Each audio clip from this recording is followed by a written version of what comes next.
Welcome to AHG Connects, where voices, information, and resources are empowered intentionally.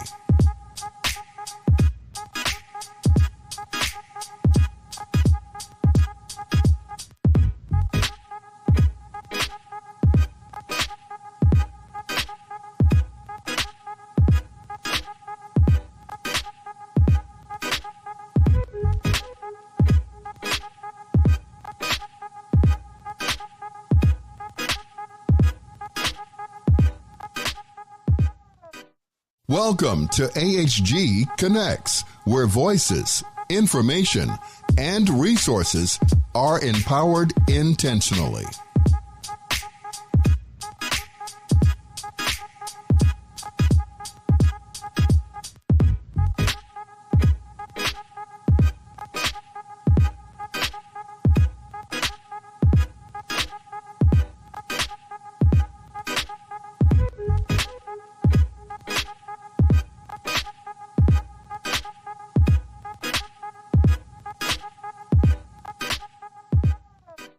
Welcome to AHG Connects, where voices, information, and resources are empowered intentionally.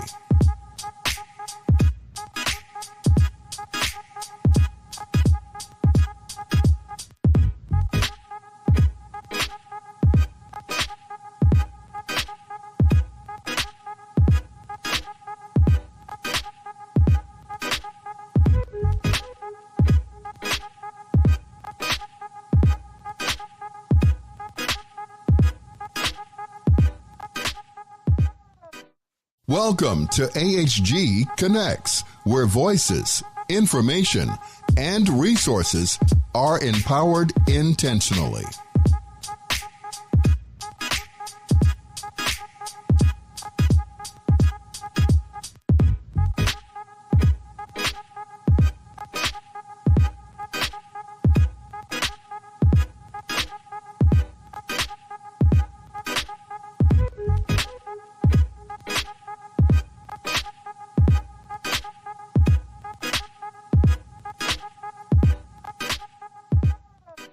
Welcome to AHG Connects, where voices, information, and resources are empowered intentionally.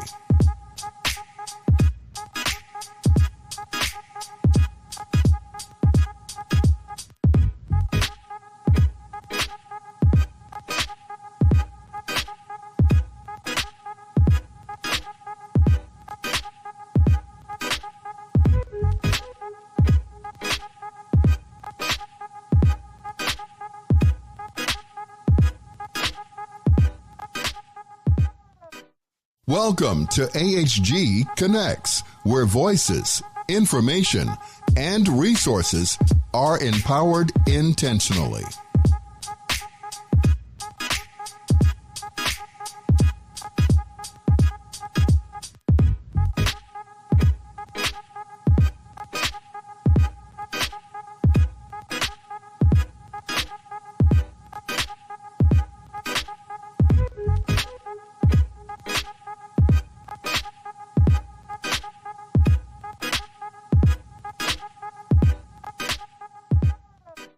Welcome to AHG Connects, where voices, information, and resources are empowered intentionally.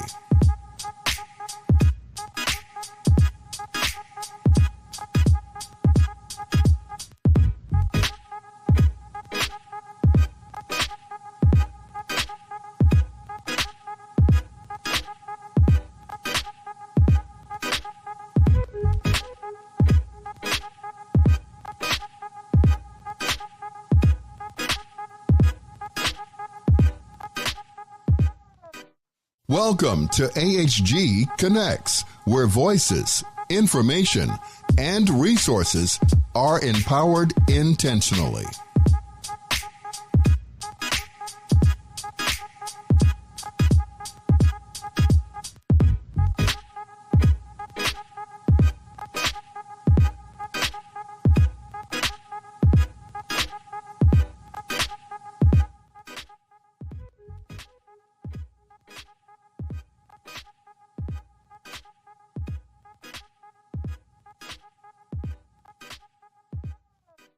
Welcome to AHG Connects, where voices, information, and resources are empowered intentionally.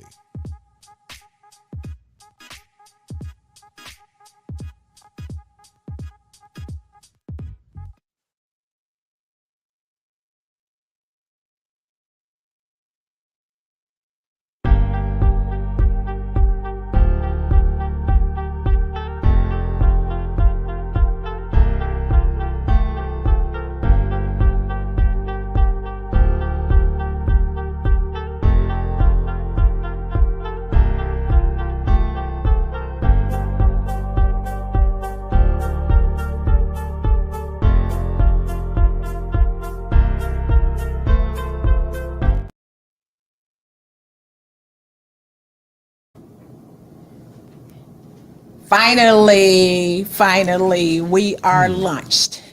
Through technicalities earlier, we were just acclimating and getting adjusted to America's Heroes Group, new location, Chicago podcast. Thank you so much, Tom. This place is absolutely fabulous. And StreamYard is the new system by which we are coming to you live stream. So welcome, everybody. Thank you for your patience. And guess what?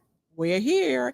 We have our new shirts on. Can you see the shirts? OMG. Can you see the shirts? We are just so coordinated. Colonel Dr. Damon Arnold. Yes, yes. Hey. Iraq veteran, Colonel Dr. Damon Arnold. Yes. We have co-founder, Vietnam veteran and host emeritus, Kelley. We have National U.S. Army National Guard veteran, Claiborne, and me, executive producer. So it has been my distinct honor to really work for these gentlemen and the military population over these 8 past years, because we have all collectively come together to do what's right, to say what's right, to do the best we can to make sure resources and information is really, really out there so it educates, so that people are informed and make great decisions. So Dr. Arnold, take it. Hey, I'm so happy to be here. This has been an incredible journey. We have, between Glenda and Cliff and Sean, this has been one of the greatest experiences in my life. Oh my God, that made me cry. We are, bringing news and information to veterans that we feel is extremely, extremely important for them.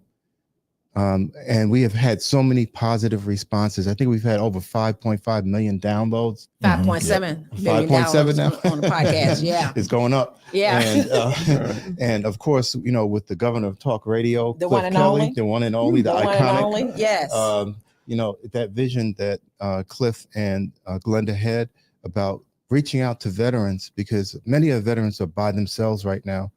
And this is a medium to get in touch with them. I think we're in 161 countries now. It's 60 countries and 1,125 cities. And cities. 5.7 million downloads on the podcast. Yes. And the top 8 cities include New York and others, but we're in every major city it is. So. I've gone further than my military career. But I only went to 23 countries. We're getting there, Dr. Arnold. We're getting there. That's what this launch is all about, because what you're speaking to is where we already are in terms of the reach, because we went from a Saturday show where we started to Wednesday prime time now, 5 to 8, so that we can capture that bigger audience based on the metrics where they already are. So you're speaking what's coming and where it's going. Yes. And then we have some guests on tonight that were with us all along the way. That's right. That were supporters. Yes. 5:30 is who? Your buddy? Oh, yes. General Honore. Yay! Yes. And he's an advisory board member. He started, he was one of the first ones that said yes. Yes. And then at 6 p.m. we have another advisory board member, Illinois 7th Congressional District, the Honorable Congressman Danny K. Davis. Woo, woo. Yes. And the one and only Assistant Democratic Leader, James Clyburn. I mean, wow. Yes. South Carolina Congressman. Yes. Whoa. That speaks volume. That speaks It volumes. really does. Yeah. Mhm. Yeah. And we have the VFW commander, new one. This installed for 2024, Maurice Yeah. Bridges. Yeah. And the senior vice commander, Eugene Blackwell. Yeah. So we have an incredible lineup as we normally do. Yes, we do. That's what the America's Hero See do. what you can do. Okay.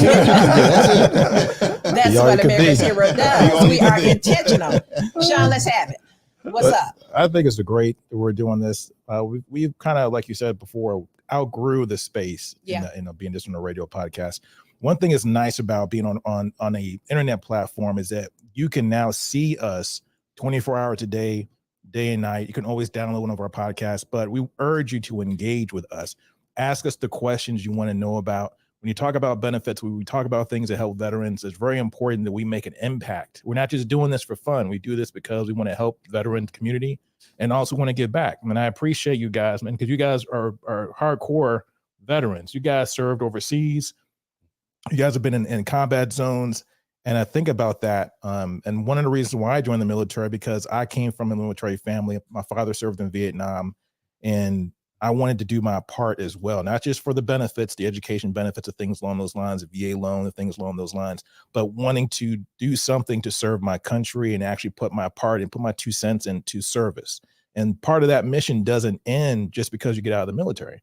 Right. That thing is something that you do for, really till you are put underground, put 6 feet under. Yeah. So when you start thinking about That's right. service and thinking about the people that you served with, it's an honor for me to be with you guys, to help you guys extend your journey and continue your missions, because you guys have the knowledge and the experience and things that you've experienced. I'm not a combat vet. So the things that you guys have experienced and been through, I can only imagine, the fortitude and the bravery that it took, and to not just do it, but do it over and over and over again, and that's something that all the veterans out there need to hear, because right now, I don't know if you noticed this, but there's been in social media, particularly, a lot of divisiveness in the veteran community, mostly because of this election that's happening right now. You have Republicans against Democrats.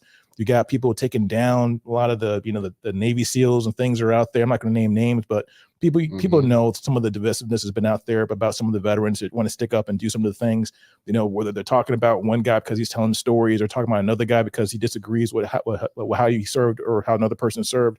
We got to come together as veterans and actually stick together and realize and honor and love one another as veterans, no matter what you did, whether you served in the Coast Guard, National Guard, Army Reserve, Marine, Navy SEALs, Delta Force, wherever it might be.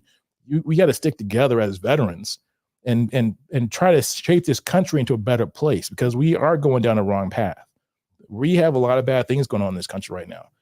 But veterans, we have the knowledge and we have the fortitude to fix that. Right.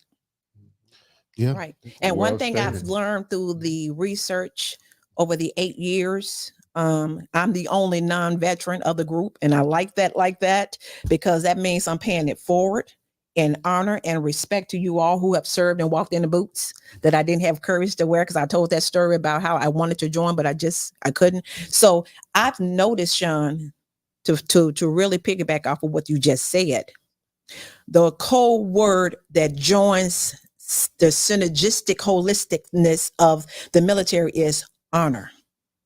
You guys care about honor more than anything else. You all respect your leaders and commanders with honor. So when that's broken, you have a problem. So yeah, it's some things going on, but it's the minor, it's not the majority. So it's just, people just need to understand it's okay to agree on how you disagree, but still do it with honor and respect. That's right, Glenda.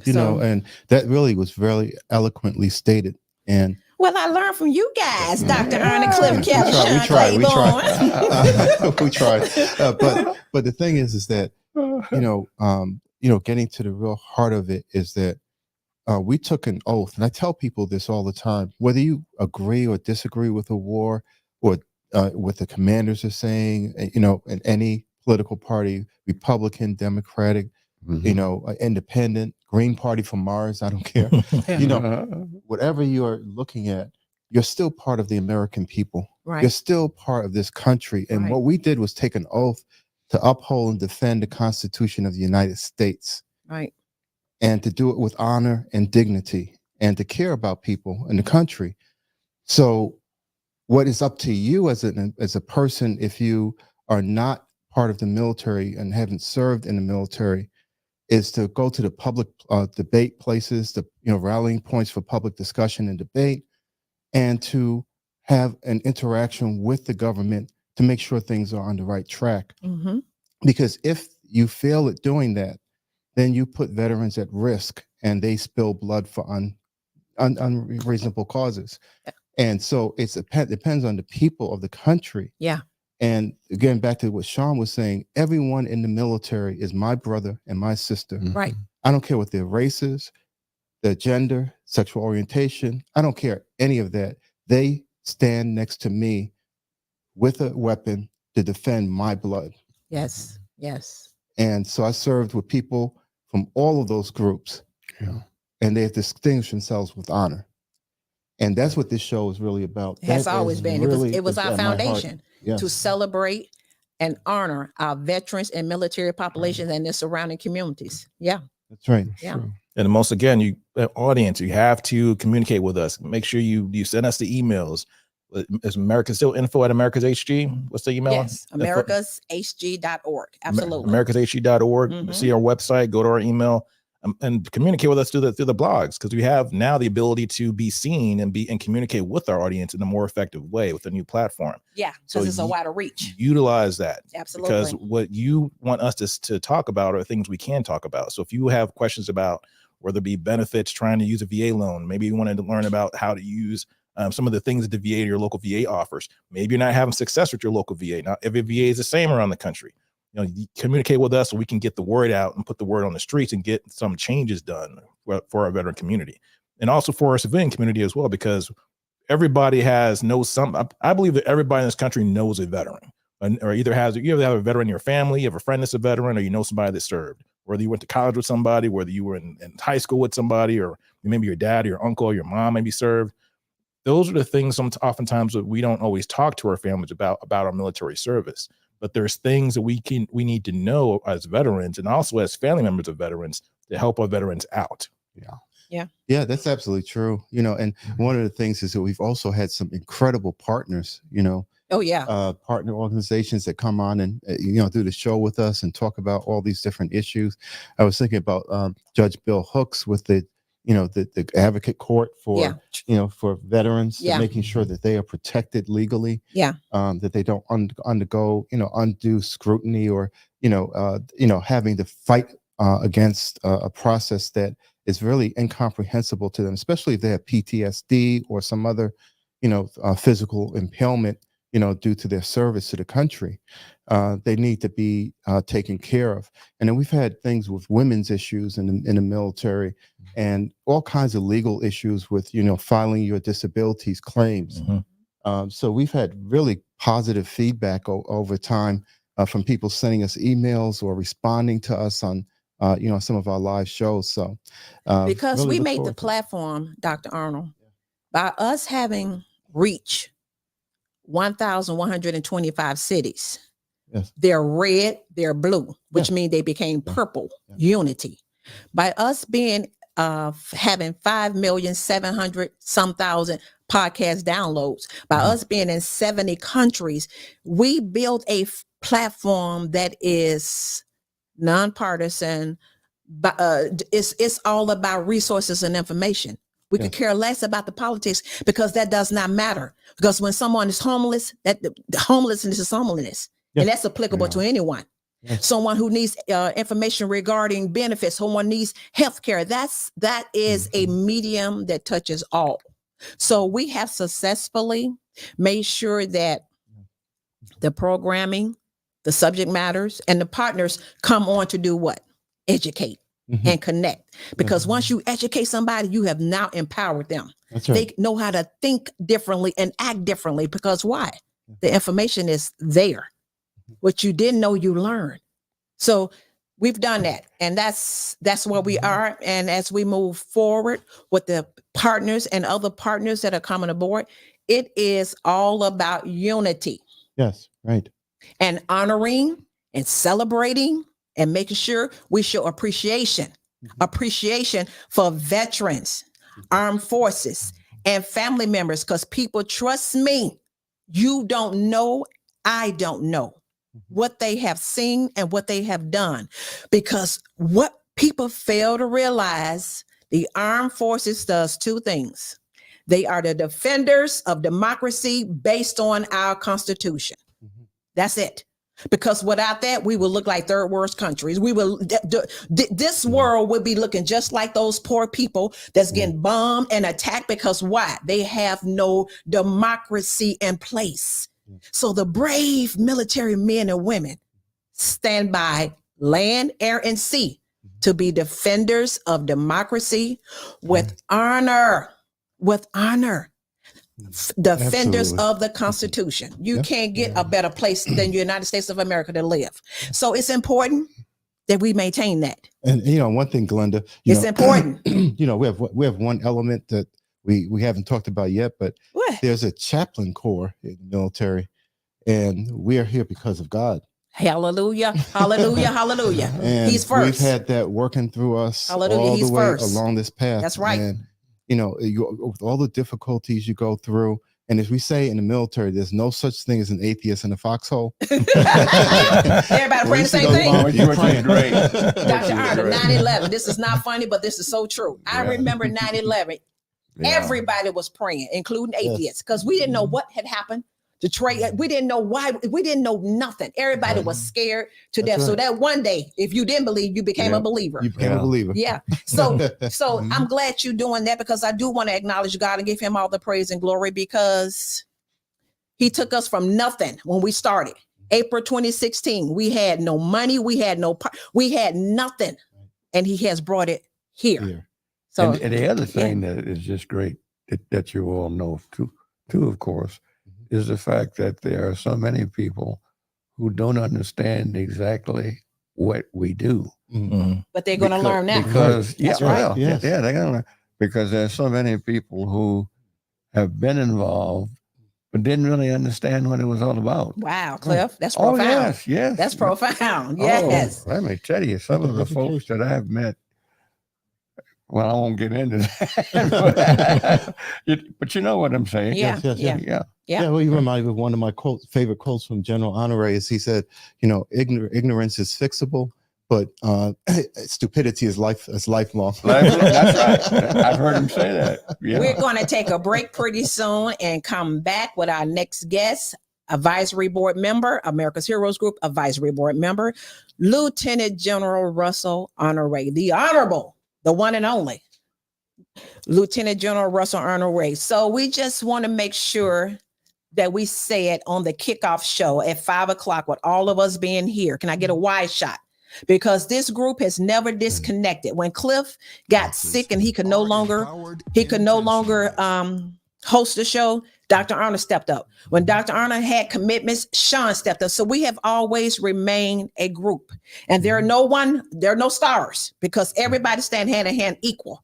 From the media production group to the whole, so everybody is one in this organization. So we want to thank you for keeping us where we needed to be, in your ear, on your phone, your tablets, or whatever, because we became connected with you to disseminate the resources and information that we have come known for in excellence with integrity. And that's because of these men of honor. It's because of these men because Sean is highly educated, Dr. Arnold is highly educated, Clifford. So the whole group is built on integrity and foundation of excellence. Well, wow. Cliff is still my daddy star.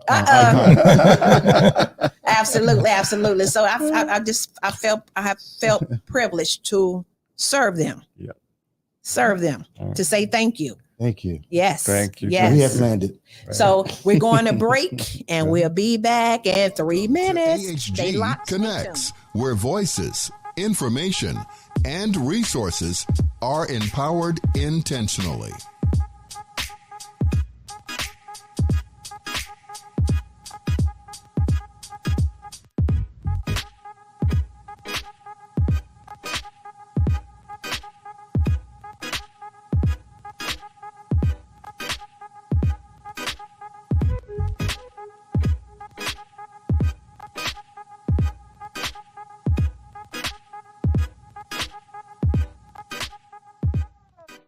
Welcome to AHG Connects, where voices, information, and resources are empowered intentionally.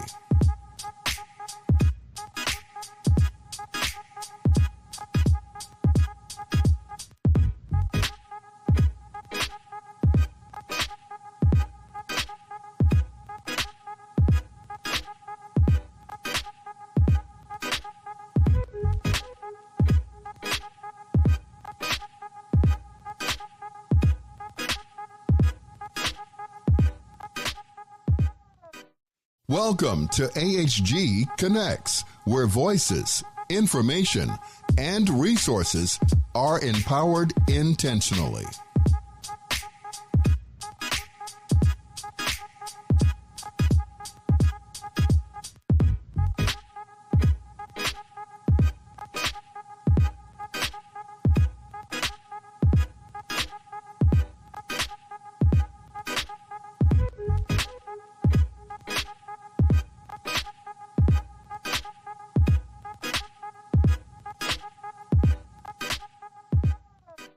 Welcome to AHG Connects, where voices, information, and resources are empowered intentionally.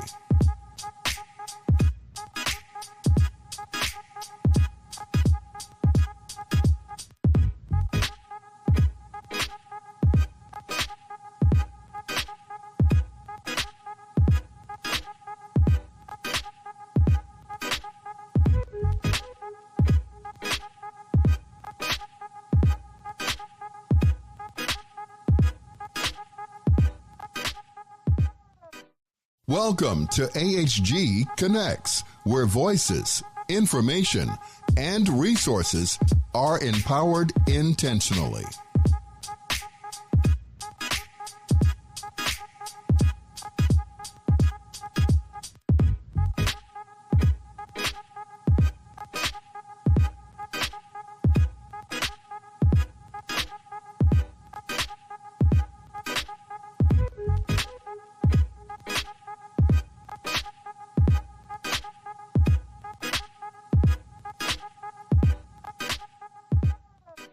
Welcome to AHG Connects, where voices, information, and resources are empowered intentionally.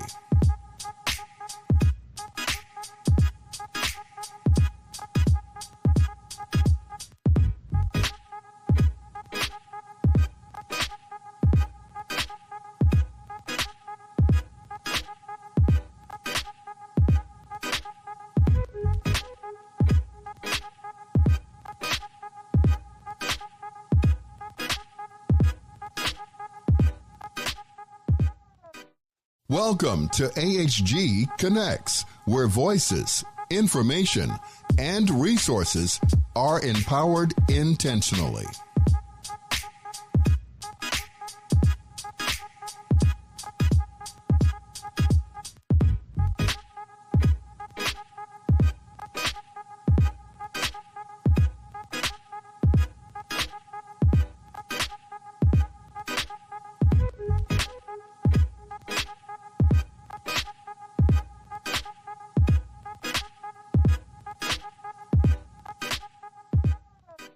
Welcome to AHG Connects, where voices, information, and resources are empowered intentionally.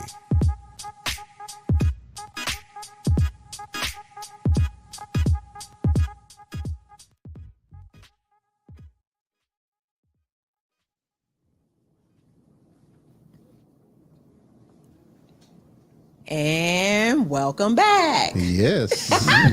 So, Dr. Arnold, I'm going to give you the pleasure of really introducing someone that the country became aware of, admired, and loved, because without his leadership during Hurricane Katrina, Lord have mercy, where New Orleans would have been. Mm-hmm. So, please. Yeah, I just want to start out, this is about someone who's near and dear to my heart as a military hero, and Lieutenant General Russel Honore. And I'm praying that DC is listening right now. He needs to have a 4th star in that man, before he does anything else in this earth. he needs to have that 4th star. But he was the 8th of 12 children born in Louisiana, and his parents, Udell and Lloyd Honore, gave birth to him and his siblings. But his wife, Beverly, lives with him now down in Baton Rouge as well. He has 4 children. Stephanie, who actually helped us, with the show for many years, making sure that he was on the show. Absolutely. Was able to talk to us. She was been a godsend to help us. Also, he has Kimberly as a daughter, and Stephen and Michael as sons, who are actually military personnel too, are military members. Still actively engaged with defending our nation. But he has one of his favorite quotes was, ignorance can be fixed, stupidity is for lifetime. So he has You can't be cursed for a lifetime with stupidity. Yeah. Come on.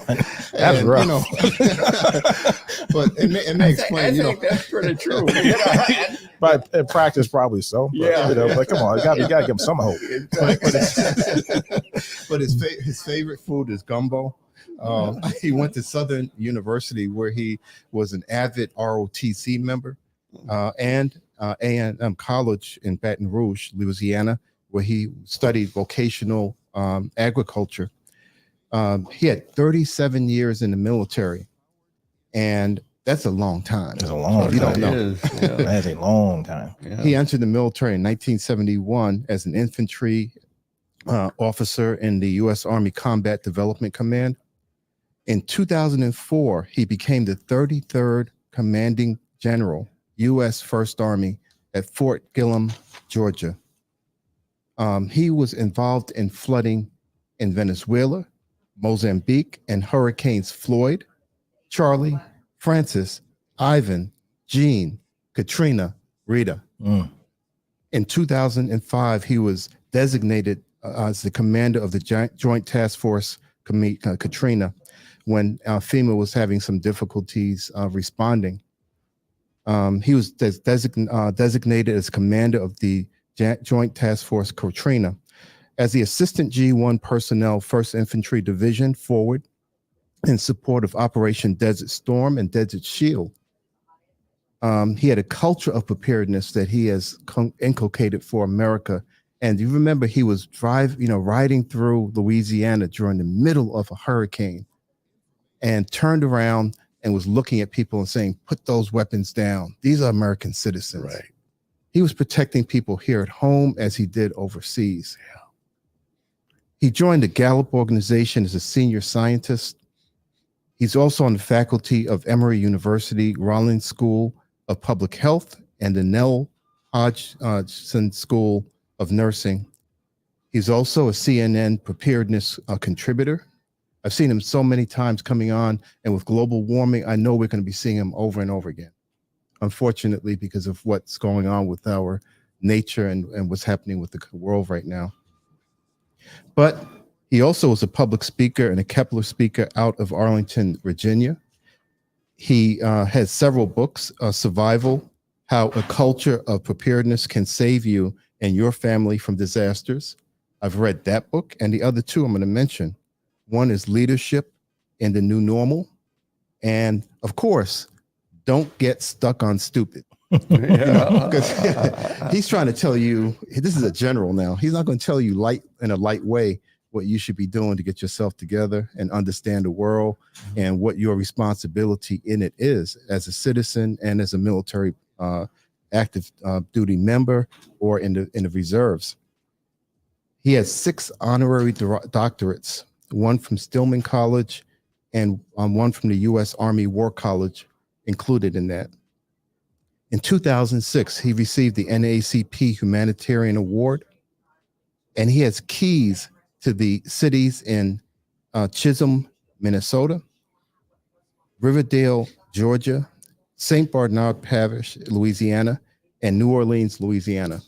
And I may have to visit him because I'm going to go down to Louisiana. You know, my wife wants to go down and visit New Orleans, and I have to stop by him and say, "You have the key to the city. Maybe you can get me into some of the clubs." Get some of that gumbo. But, he might have some. I want the gumbo too. That's going to be on the thing. Also, he has the distinguished, he has a Defense Distinguished Service Medal and an Army Distinguished Service Medal.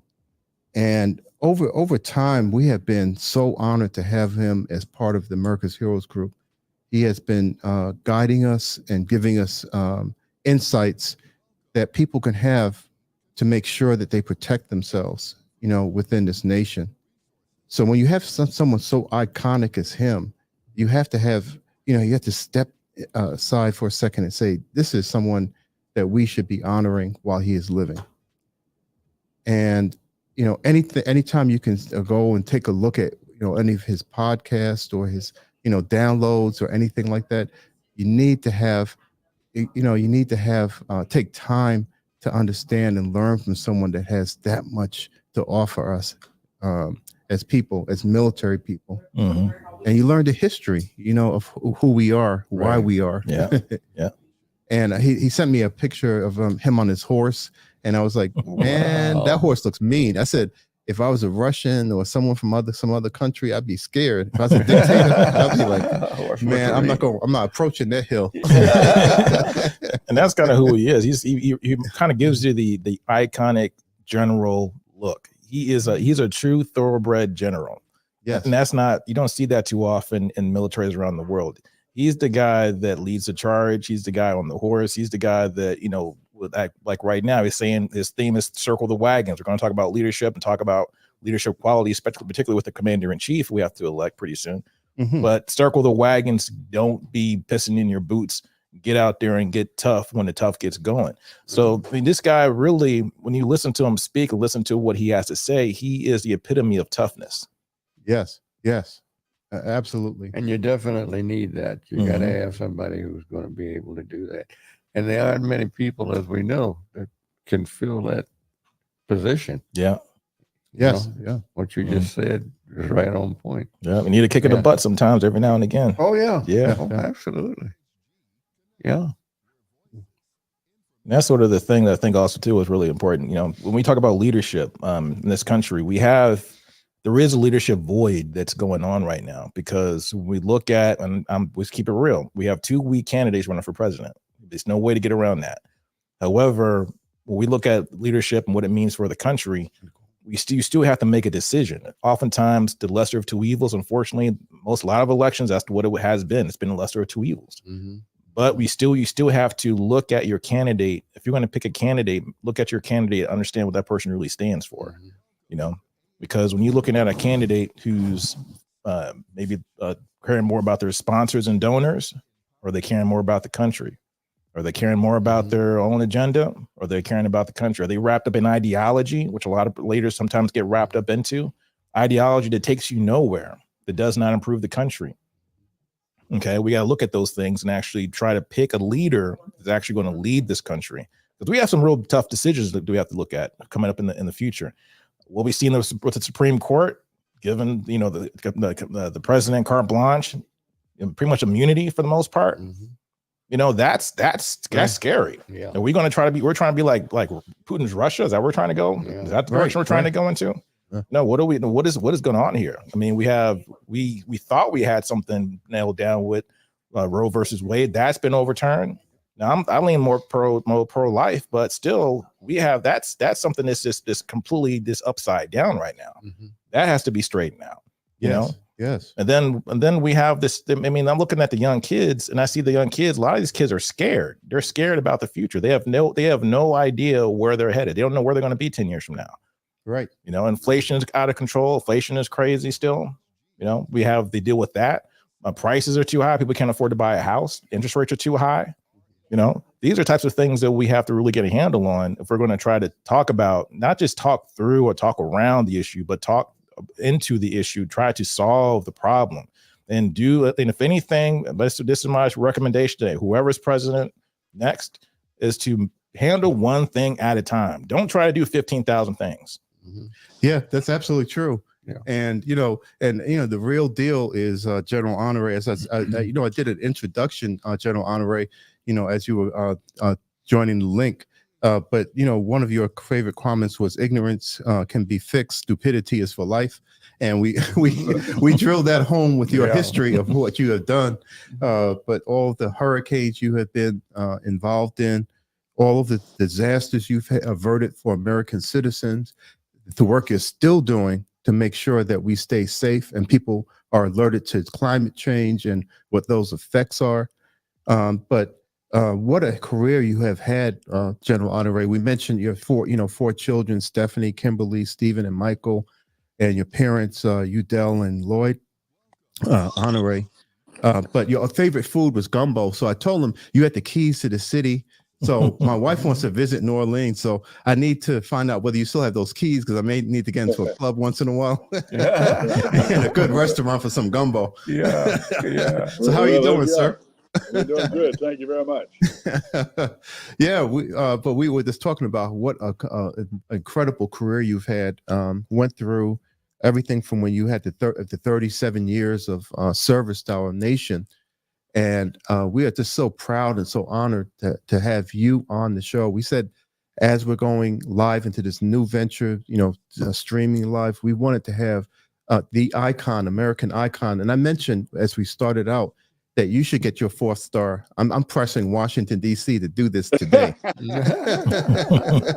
They need to do that, because we see you as a very, very valuable person. If they want to do something to bolster, the parties and all that, give that 4th star and I'll be happy. Yeah, I'm afraid that train has left the station, brother. So how are you doing today, sir? I'm doing good. And this got backed up on a previous interview, but I'm here for you. Oh, thank you, sir. Proud to be with you. Oh, yes, sir. What y'all doing? Oh, great. Yeah, we were talking about all the divisiveness and division in the country and why it's the time for us all to come back together again. What are your perspectives on the nation right now and what we should be doing as American citizens, doing the right thing, supporting our military members, making sure that we're doing the things that count? Well, take care of your business at home. Be a good citizen, vote, help your neighbors. Mm-hmm. And we all can do that and help the less fortunate. That's what makes America and every country a community that's worth living in. Because you can be the greatest looking country on the world, but if people are not living in their community and don't have the benefits of and amenities to live a healthy life, it doesn't mean much, because we still have too many poor people in America that, and many of them sometimes lose hope and they end up in doing the wrong things because they didn't have the options of good education and health care when they needed it. So I tell people, think globally, but act locally. Stay busy as hell. There's no reason for people to be bored, because there's always people out there that need help. And if you're not doing that, then you need to get off your AZZ and either through your church community or social group, and then encourage people to vote. And when you go vote, don't go by yourself. Take 2 or 3 people with you, and double or triple your impact, because voting makes a difference. And one thing I am concerned about is that there's a group of people you see talking every now and then on podcasts, and they get interviewed, that they're not enthusiastic about voting. Our people in particular, and our veterans, they got an obligation, because our ancestors died for the right to vote. John Lewis got beat over the head, King got killed because they were pushing this idea of voting. And our veterans from the Civil War forward, from the Revolutionary War forward, gave their lives for freedom, for the right to vote. And that freedom didn't come to all of us at the same time, but it's here today. And it's a crying damn shame to hear veterans say, well, I'm not going to vote because I don't think my vote makes a difference. Or to hear young people say, well, I didn't get what I wanted the last time, so I'm not going to vote. That's BS. You got to get off your AZZ and go vote. And you can't tolerate people come and sit at your table and say they ain't going to vote. run them off. Yeah. You invite people to your table. You can have grandkids and nephews coming around, driving their BMW after getting sent to college and they're doing well, or on the other spectrum, they're suffering and say, well, the government didn't take care of me, or I didn't get what I wanted. No, we owe it to our ancestors to go vote. And for those veterans that preceded us, and our ancestors, who many of them gave their lives for the right to vote. So that's the kind of community participation we need to engage in. And as the boomers, the older community, we're influencers. So we got to watch what we say around young people, that we don't discourage them from participating in the community and trying to make their community better. Yeah, that's so well stated, General Honore, because one of the things I was recently doing some historical reading and that kind of thing, and one of the things in the post-Reconstruction period after World War II came in, that the absentee of votes of veterans, because of the Army, we don't look sometimes at the Army and the military as being an integrative force where we brought people from diverse backgrounds, cultures, and they became family. And that vote, when it came in, transformed the results of elections in the South, and it actually unified the nation. We would have had a different outcome if we didn't have that influx of votes that were absentee ballot votes from our veterans overseas. They are protecting our democracy here at home, even though they're serving overseas, when they actually vote as well and vote for the right things for democracy. Well, I mean, you can go forward as far forward as World War I, where African American warriors that fought in World War I came home and they couldn't vote. They went to fight to free people in another country, but came home and didn't have the right to vote. And we know how long it took to fix that. Then they went to World War II, and many of them came home and had the same problem. Yes. And it wasn't until the Voting Rights Act that people weren't put through some kind of test or a poll tax or guessing how many beans in a jar. I mean, they had all kind of ways to silence people from voting. Yeah. So even after we had participated in the Civil War, World War I, and World War II, we still weren't given the right to vote. Yeah, and just to give it up without thinking about the blood that was shed in order for people to vote, is really is criminal almost not to be voting. And Well, the Voting Rights Act, what was that, in 64, 65? And then when the Vietnam War had started already. Yeah. Young men being drafted to go to the Army to go to Vietnam, and some of them were still denied the privilege to vote for various reasons. But they could go to Vietnam and fight for to help free South Vietnam, and they had separate schools, separate but equal. The Vietnam War started in 62? Yes, right. And the draft was going on, and we drafted people sent to Vietnam to fight for other people and didn't have the right to vote at home. So it was a very painful process our country went through. So when somebody said, well, I'm not going to vote because I didn't get what I want, I tell them, you don't have the damn option. My presence. That's right. Just because I don't want to see you if you're not going to participate in a right that those who preceded you died to provide for you. That's right. That's right. General, how do we as a nation raise up a better cadre of leadership? With looking at our youth right now, or Gen Zers or millennials and so on, what would you advise people of my generation? What should we be doing out there in the streets to get more leaders, to raise a new generation of leaders? Well, I think we just got to get committed to raising good kids. One of the problems we got is all kids are born good, but they got bad parents. The leadership. Got to soak in for a minute. kids are not born bad. That's true. Yes, right. Yeah. One with Right. a clean slate. Right. And you don't grow up and become a bad citizen because you're poor. Yeah, we were so poor we had 2 black and white TVs, one with sound and the other one with a picture. And the young and the dumbest would stand next to it and move the antenna around. I remember that. Poverty does not predestine you to bad behavior. Right. I give speeches all over the country, and many of them to Fortune 500 companies, the Fortune 100 companies. Matter of fact, I gave them that speech a couple times in Chicago, to even one time to the McDonald's headquarters.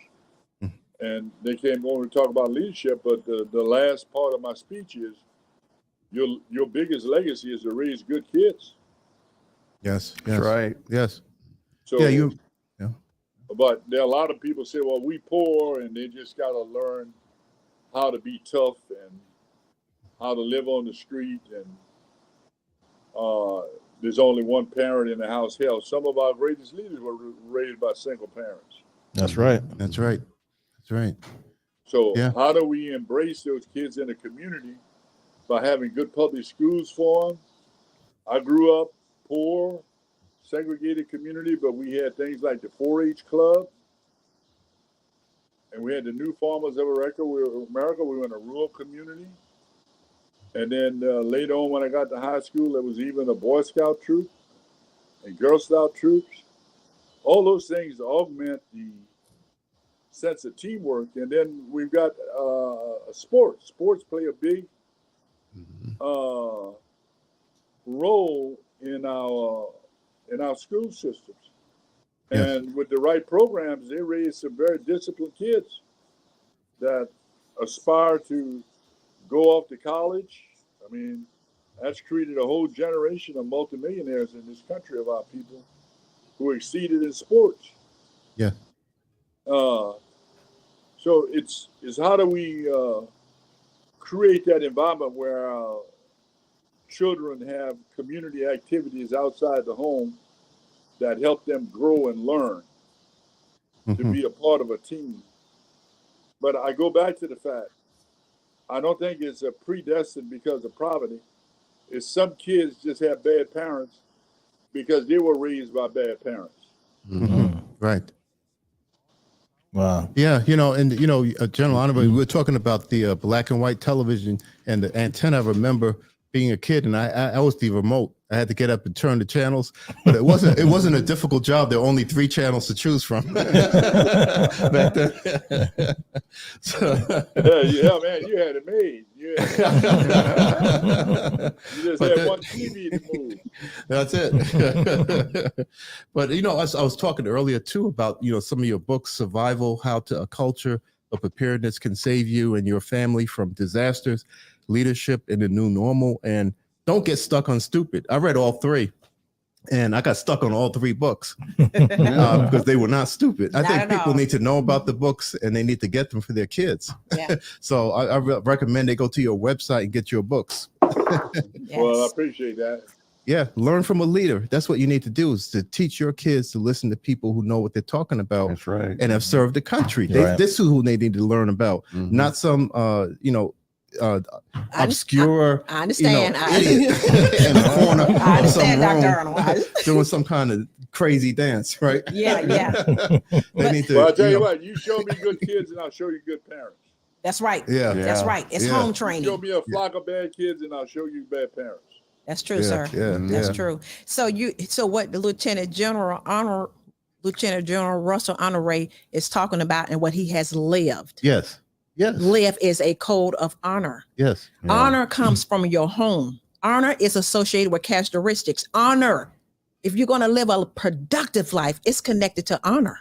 Yes. And you have 4 honorable people: Stephanie, Kimberly, Stephen, and Michael. Yeah, And so that's what came from a great leader, absolutely. a great parent, Absolutely. and Well, I this might is serving say, the nation. The 2 boys, both of them in the family business, both of them in the Army. Yes. Wow. Yes. Look at that. Look at that. Bravo. The Look at family that. reunion. Yes. Yeah, that was great. Yes. Where are they now, General? What are they serving as? They're in Louisiana. One of them, the master sergeant, just got selected for the Sergeant Major Academy. Oh, The other Wow. one is a captain who's commanding the 2nd Infantry Company oh, in the Louisiana National Guard. So both of them right here in Louisiana. oh, fantastic. Thank you for their service. Absolutely. Yeah. And Lieutenant General Russel Honore, I want to personally thank you, because whenever I have reached out to you, whenever I have called you, emailed you, you never minimized who I was. You always were receptive. You always followed up. You always embraced me. And so I'm grateful to you for that. And I thank you so much, because it's nothing about you that's ego. You are genuine to your heart. And so you just, and I'm from Mississippi, so I understand it. That's who we are. And that's what we did down there. We embrace and support each other. And when all that we had was us. So thank you so much, sir. Thank you. Well, it's good to be here with you. Well, you're an advisory board member for a reason, because you are a standard bearer of honor and character. Yeah. Well, the Yes. old saying, like the old folks used to say, treat people like you want to be treated. Amen. Oh, and I'm putting my signs together for the 4th star for General Honore. Absolutely. Absolutely. Well deserved. Well deserved. Yes. Yes, yes. Yes. So, sir, thank you. Thank you. Thank you, General Honore, for your time. Yes. And- Any closing remarks, sir, that you want to give? Yes. Yeah. Wake up, America. Get off your AZZ and go vote. Get off your AZZ and go vote. Wake up. That's America. right. That's right. Great. That's right. Yeah, easy. What were you saying, sir? We're not asking you to join the military. We got volunteer military. Right. All you got to do to save democracy is get off your AZZ and go vote. That's right. Yes, sir. Right. And we're going to respect it either way it comes, but do your part. That's right. The defenders of the Constitution and this country are the military. So don't let them down by not participating. That's right. If you were in the if you weren't in the military and you wave a flag on the 4th of July, you can go out and vote. Yeah. Yeah, that's right. That's Take right. somebody So true. with you. Amen. Take somebody with you. Amen. Yeah, I love Amen. that. Love Thank that you so much, advice. Thank sir. y'all. Thank you. Thank you. Thank you very much. Bye. Great show. Yeah. We'll be back in 3 minutes.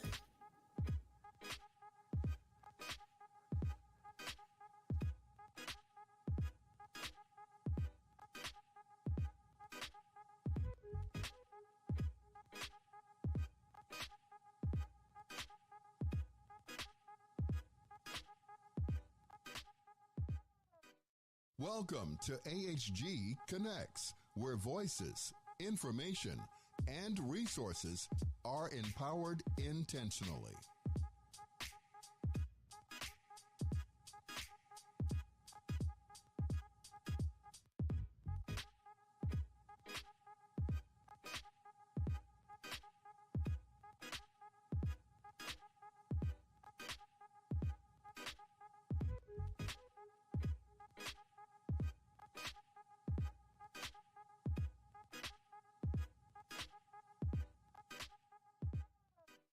Welcome to AHG Connects, where voices, information, and resources are empowered intentionally.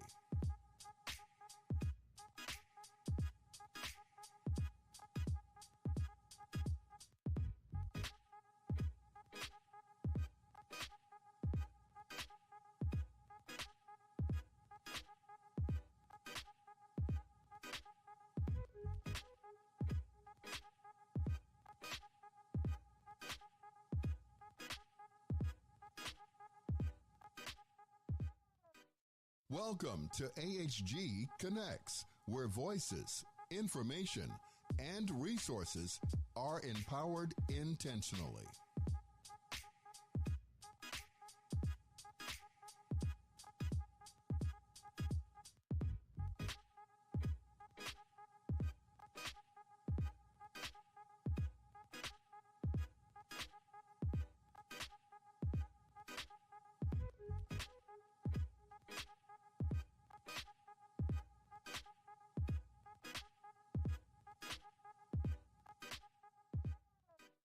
Welcome to AHG Connects, where voices, information, and resources are empowered intentionally.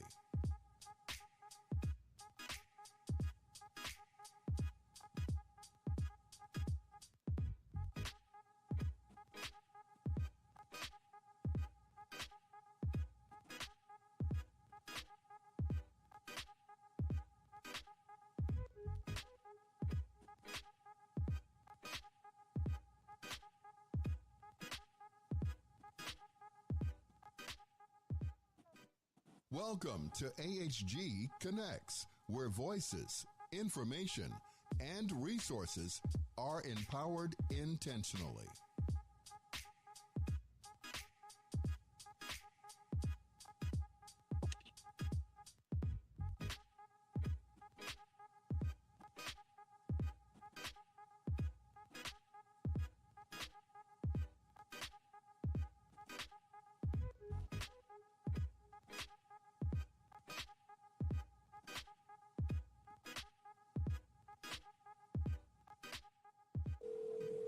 Welcome to AHG Connects, where voices, information, and resources are empowered intentionally. Hey, what's up? Okay, you ready? Yeah. I'm gonna put you on hold, okay, brother? All right. He's on. And when it's time, he'll call you up, okay? Okay. All right. Please hold. Michael Moore said that. Oh, you mean the down there in Charleston? Yeah. Love it. Okay. Welcome back. Welcome back. Okay. Welcome back. Welcome back to America's Heroes Group with two of Cliff's favorite people. He called them brothers from another mother for a reason. He has known them for a lifetime, and and Cliff does not cut corners. If he love you, he'll give you the shirt off his back. And if he doesn't, stand back, because it ain't gonna be nothing nice. So it is my distinct honor to introduce Advisory Board, America's Heroes Group Advisory Board member, the Honorable Congressman Danny K. Davis, and the one and only, seriously, the Honorable Congressman Jim Clyburn from South Carolina. Welcome, welcome, welcome, welcome. And sir, before it's over, I would like to ask you to become an honorary advisory board member as well. These are the two favorite congressmen in my lifetime. Oh, yeah. Exactly. So y'all, exactly. Don't have to go to a meeting. You don't have to go no meetings. You can join your brother Danny, Congressman Danny Davis. Absolutely. That's right. So, Cliff, what you want to say to your brothers from another mother? Oh, I just love them. They have done so much for so many. Yes. And proven leadership. Oh, absolutely. Yeah. You know, a lot of folks talk, you know what, but nothing happens. Come on. They do it. Yes. And they have done it and keep doing it. And they do it. They keep doing it. Yeah. And what a lot of people do, I can't say on the air, you know. Yeah. But you know what I'm talking about. Absolutely. These they're great. Yeah, they are. Yeah. History. Yeah. Oh, it's history. That's what it is. So, Congressman Claiborne, kick us off with the HBC, the $50 million donation from President Biden. I mean, seriously, and the invitation for the first time in history to the Oval Office. That was huge. That's the Divine Nine HBC. That was huge, sir. Tell us about it. Absolutely. Well, thank you so much for having me. You know, it has been kind of interesting to watch how things have developed in this administration, and without any big announcement, aside from all of the direct funding that's going directly to HBCUs, it kind of caught me a little bit by surprise when Joe Biden told me he was setting up an office in the executive office building for the Divine Nine. Wow. That's huge. That was a big deal. Yes. Because as you know, those 9 fraternities and sororities all exist on the campuses of HBCUs. Now, they exist on some other campuses as well, but they are, in fact, HBCU stalwarts. And so this administration has done tremendous work for HBCUs. But before I get too far in that, let me just say how much I admire and respect Cliff Kelley. Now, Wow. what he will not tell you, I will tell you, we were young Democrats together. Tell it. It's kind of strange for anybody as you look at us and think we were ever young anything. And Cliff, if all goes well, on the 21st, just a few days from now, I'm going to celebrate the 45th anniversary of my 39th birthday. Happy birthday to you, sir. Happy birthday. Thank you for telling me that. I know what I have to do. Thank you. Oh my gosh. Yes. But let me say something about HBCUs that I like. It's a little story I like to tell. Ron McNabb, who, as many of you remember, an African-American astronaut that lost his life in the Challenger explosion. Just before going up on that flight, Ron came by my office one day in Columbia. He had just been interviewed by the University of South Carolina for a permanent job as a professor on that campus. This was going to be his last flight. And he was going to a professorship at the university. On that particular day, Ron said to me, he said, everywhere I go, people introduce me as this PhD from MIT, PhD in physics from MIT. He said, but that's not what made me who I am today. He says, it was those 4 years on the campus of North Carolina A&T where I had professors who understood what it was like to grow up in a little tobacco town in South Carolina, Lake City, not being allowed to use the library, coming to college deficient. They understood what my background was. They understood what it was like to have my kinds of experiences. And it was the attention they gave to me that turned me into the student that was able to get a PhD in physics from MIT. Wow. And that's what HBCUs are all about. That's right. They get young people, for instance, off the coast of North Carolina and South Carolina, where we are called Gullah, and my late wife was Gullah. From the coast of Florida and Georgia, where they're called Geechee. And they turn those students who are, I call diamonds in the rough, and they turn them into highly productive citizens. So when I look at people like John Thompson, who chaired the board of Microsoft and graduated from Florida A&M, an HBCU. Wow. And I can go through many, many highly successful people who, but for those small classes and personal attention they got from teachers and professors with similar backgrounds as they have, they tell you what HBCUs are all about. Joe Biden understands that, and that's why he just didn't directly fund HBCUs, but set up an office in his executive office building for the Divine Nine to operate out of. Wow. So that's historic. That's great. Yeah. Wow. Congressman Davis? Well, the Divine Nine has been so instrumental. As a matter of fact, many people think that I live in Chicago, and I do live in Chicago. Congressman Davis. But I really grew up in rural America. Right. I grew up in the state of Arkansas. We always say that it's the only state in the Bible. Noah looked over his ark and saw.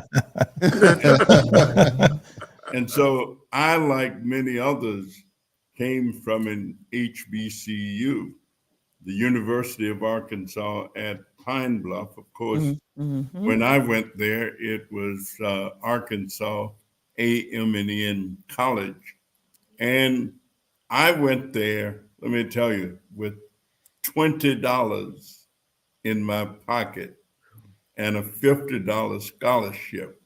Wow. Not only did I go there, but I've got 6 brothers and sisters who all of us went there at one time or another. And so the HBCUs have been so instrumental. Of course, we never had as many as they got in South Carolina and all those kind of places where Jim and other folks, but you know, I get mistaken for Jim a lot. You'll be twins. You guys are twins. Danny being Uncle Danny being, I mean, Congressman Davis being Congressman Davis. Well, I don't worry about correcting them and all that kind of stuff. I just take the accolades and say, thank you very much. There you go. It's good to know. But I can tell you, I agree with them that Joe Biden understands what life has been like for African Americans in this country. Yes. And so the legislative initiatives that he has generated, and they keep coming, and they keep coming, and he keeps continuing to make sure that they are there. And of course, that's just one of the reasons that I'm a big Joe Biden fan. I don't make any mistakes. I don't make any doubts about it. I don't equivocate. I don't do this. I don't do that. Where I am is where I am, and what I do is what I do. But I also know that these schools, and I've been around many of them for a long time.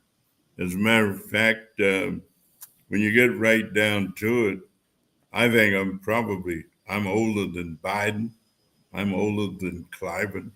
I'm older than a lot of folks. And of course, I remember that my last campaign, I had 4 individuals who were all bright, intelligent. They were running against me. They were going to knock me out the box and all of that. I got more votes than all 4 of them put together. Yes, you did. Yes, you did. Yeah. Yes, you did. And Kelley let it be known. He let it be known. Yeah. This is my brother from another mother, and I highly endorse him. Yes, you did. Yeah. Well, age is good. It's wisdom. It's a wonderful thing, Wisdom Congressman is Davis. It's a important. wonderful That's right. thing because as a child growing up in Grenada, Mississippi, as a little girl, I remember the looks you would get when you were bad or when you were good and you had a good report card. The seniors validated you with their love in a constructive way.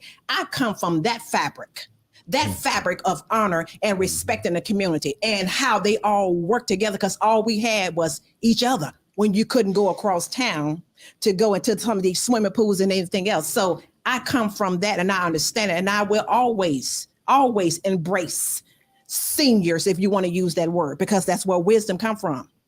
You can't teach something that you don't know. I heard Reverend Barrett say that, my godmother. You can't lead somebody where you haven't gone. I heard Reverend Barrett say that, my godmother. Beautiful. So I follow what I have learned from you, Congressman Davis, from Cliff, from others, because you guys allowed me to sit at your feet and talk to me and embrace me. And so there, I got your wisdom. I got your wisdom, and I was allowed to implement it and understand it. So I am extremely grateful. Congressman Clyburn, you talk about a lot of good things, and I really appreciate the work you've done. I've kind of studied your career as well. One of the questions I would have for you is, how do we get more Black men into college? Ooh. And also, and now with affirmative action being gone now, do you see HBCUs as pretty much the way forward for African-American males to get more African-American males in college to reverse that trend of the decreasing graduates that are Black and brown that are men? Absolutely. And I'm glad you mentioned that. As Danny said, there are 8 HBCUs in South Carolina.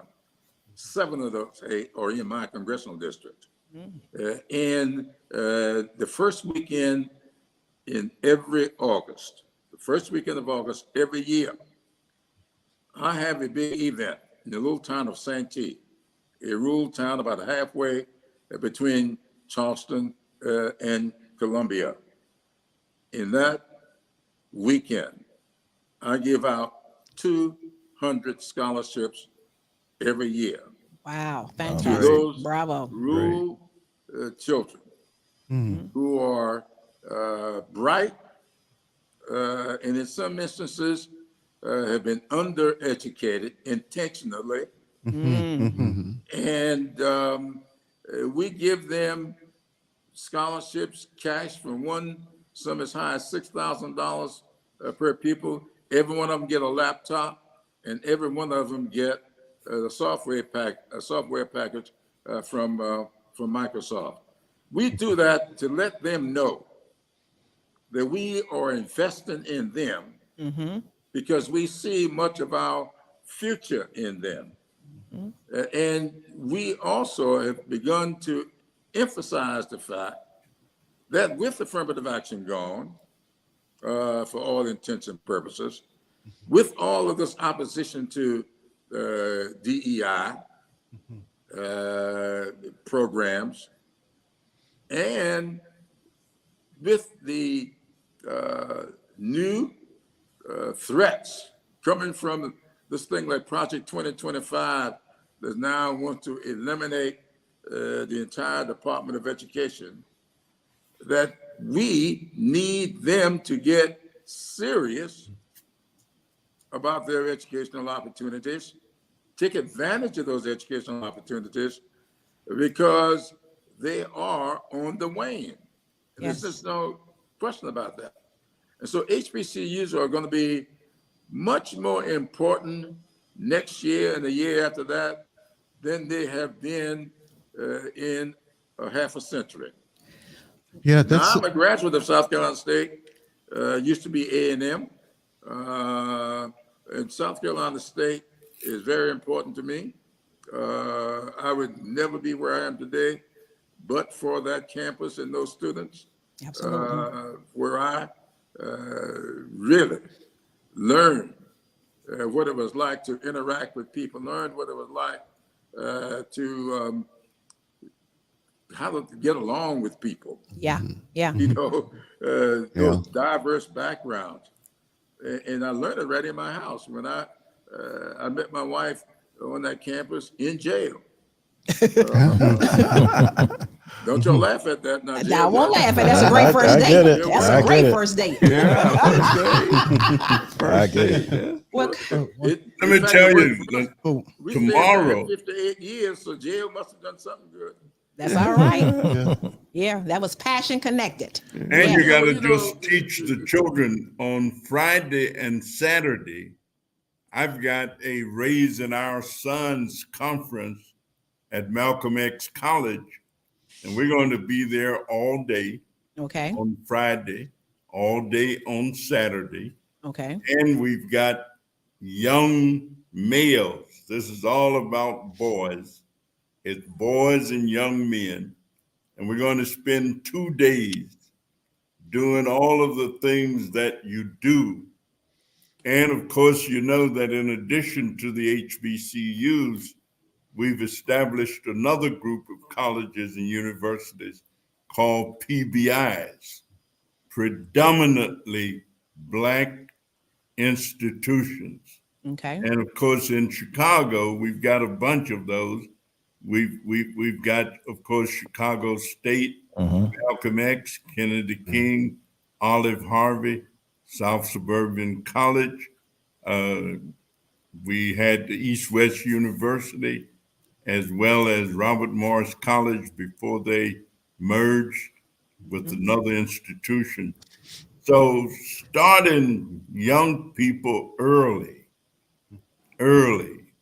teaching them how to read, teaching them how to understand. If you don't do that, you know, I get a lot of fun at churches when sometimes I'll go there and people will kind of think I'm going to preach and that kind of stuff. And I'll mention that much of what I learned came from reading the Bible. Yes. Yes. And then I'll just mention it a little bit, Genesis and Exodus and Leviticus and Numbers and Deuteronomy and Joshua and Call Judges, Ruth, call it.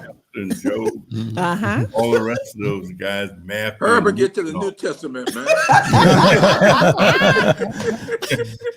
but if you don't do that, Right. I mean, and we've got kids 7 and 8 years old now engaged in learning to read and recite stuff and do stuff. Mm-hmm. Well, if you learn to read, you can really keep going. That's right. That's right. That's right. You can do anything else Yeah. once you learn to read, because you can learn the other stuff. Mhm. So we got to You get know, them guys, in there. You know, Well- I'd love to hear Danny talk about all of those PSIs, those predominant TBIs, predominant Black institutions. Mm-hmm. You know, Dan and I had a little friendly competition going several years ago. He came me with a little piece of legislation. Cliff, you'll like this. So Danny says, you know, we've got all these schools here. We need to pass legislation to make them HBCUs. I said, Danny?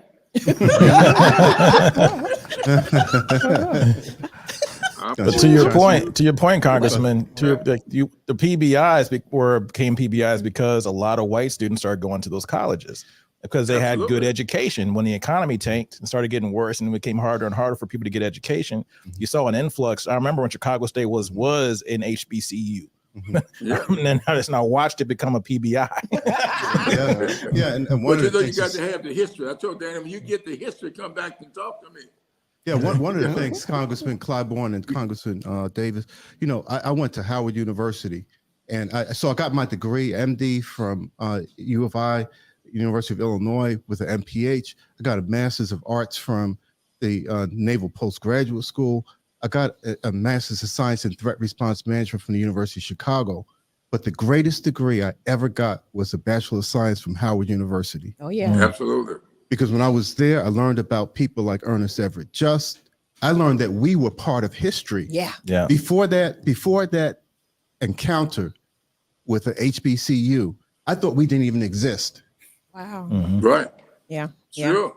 Ernest Well- Everett Just, by the way, Ernest Everett Just happened to be from Charleston, South Carolina, and went to and taught at South Carolina State. Wow. Isn't that Yes. something? Well, I can Before happily. becoming a founder of Omega Psi Phi. Omega Psi Phi fraternity. You know he was going to say it. You know he was going One to of say the it. Divine Nine. Well, Congressman Davis and Congressman Claiborne, I can happily announce that America's Heroes Group has connected with the chairman of the Divine Nine and the president of Alpha Phi Phi Alpha, Dr. Willis Lonzer, in regards to making steps to implement a program and show on America's Heroes Group called HBC, the Divine Nine, and how the GI Bill can come in and incorporate it in terms of helping to make pathways for high school students to understand and get connected and become educated. So I am directly in communication with the chief of staff, Enoch Clark Bay, who's Congressman Davis' alpha brother, is in direct communication with Dr. Willis Lonzer. So I would like to do more in terms of making sure that we can develop this in a way that it goes directly from the high schools in the surrounding communities in the states directly into the pathways of where they are qualified to enroll. So just wanted to make that announcement. We are connected to your chairman of the Divine Nine and the president of Alpha Phi Phi Alpha. Well, that's great. That's all right. We're going to make Percy Julian's house, Dr. Percy Julian's house in my district, a national historical site. And of course, you know, without him, folks with these backaches and all those kind of things couldn't do the rub. He's the cortisone guy. And we're going to get the Divine Nine actively involved in helping to make us do that, because it should be a historic site, and we're going to make it one. Yes. Well, That's great. Congratulations.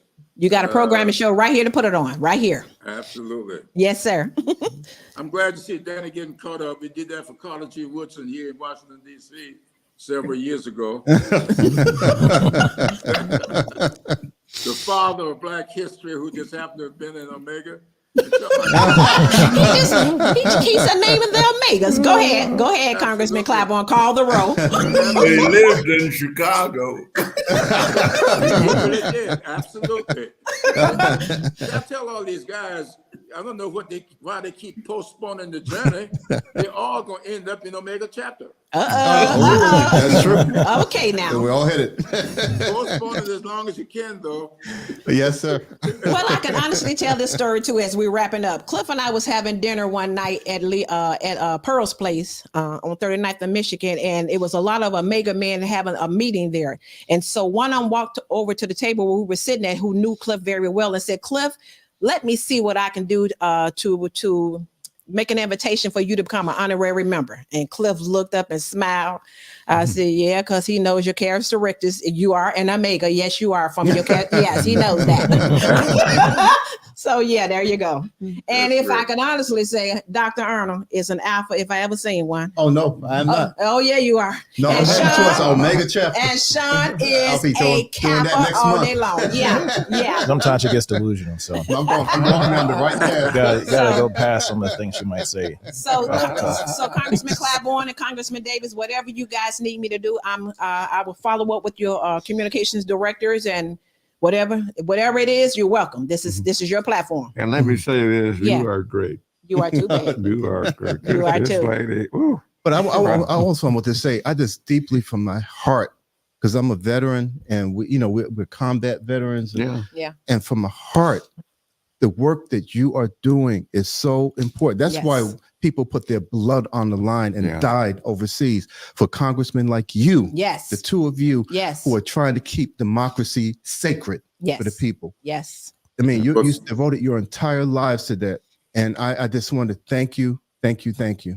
They do have a title of being called champions of veterans, both of them. Oh yeah, absolutely. Yes. Thank you guys. I'm telling you, that PAC Act that all of you I know very familiar with. I've got another bill that I've just proposed. I know our time is out there. I want y'all to take a look at. Okay. We're trying to make up for those soldiers who came back from World War II and were denied the GI benefits for education and housing. We've got a bill that's a hearing is going to be on the 12th. I believe we have a public hearing on it to rectify some of those problems by allowing the descendants of these children to get the benefits, equitable benefits that would have been passed on to them if their parents and grandparents and great-grandparents had been allowed to get the GI Bill. Wow. So that's something that you all may want to take a look at. Yes, sir. I'll follow up and with we your got to come back on our show to Absolutely. talk about that, because that's something that's really critical, because people don't know that history. Yeah. Right. Well, they will now. America's Heroes Group. You mentioned Mississippi. Yes, sir. The first Yes, sir. 3,200, the first 3,200 people that got the GI Bill from Mississippi after World War II. Yes, sir. Of the first 3,200, only 2, not 2%, only 2 went to African Americans. Wow. Yes, sir. Thank you guys so much. Thank you so much. We're out of time. Thank you, Congressman Claiborne. Thank you, Congressman Davis. Thank you so much. I would definitely follow up with your communication directors. And God bless you. American heroes, so keep on being. Yes, sir. Yes, sir. Thank you, guys. Officially, Congressman Claiborne is an advisory board member. He said it right here. Thank you both. Okay.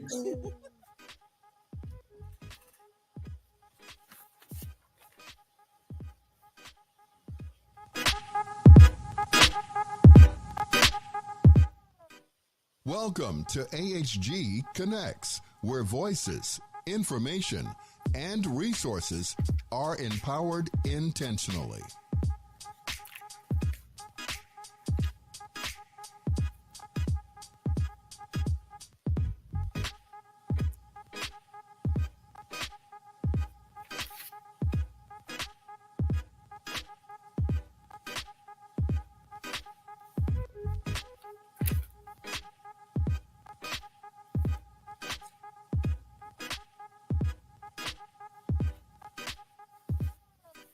Welcome to AHG Connects, where voices, information, and resources are empowered intentionally.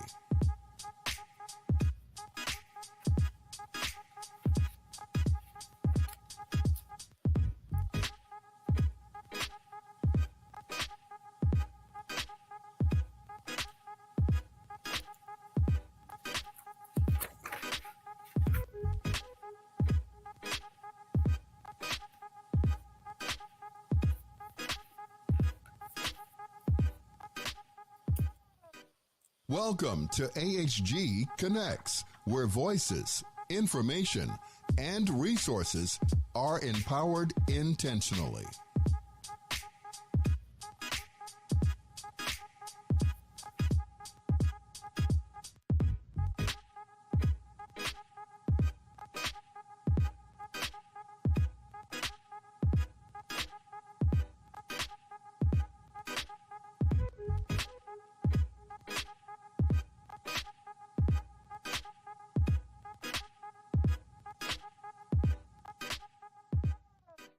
Welcome to AHG Connects, where voices, information, and resources are empowered intentionally.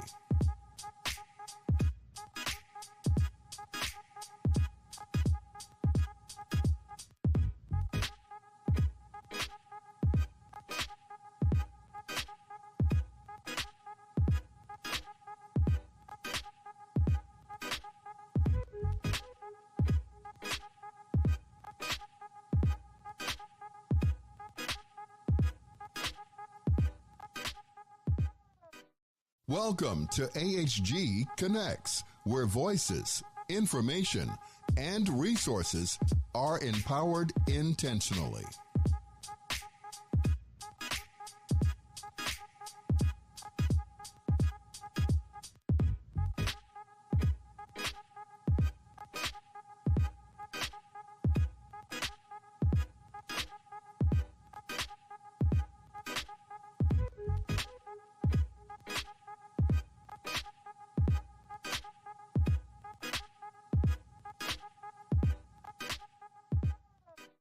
Welcome to AHG Connects, where voices, information, and resources are empowered intentionally.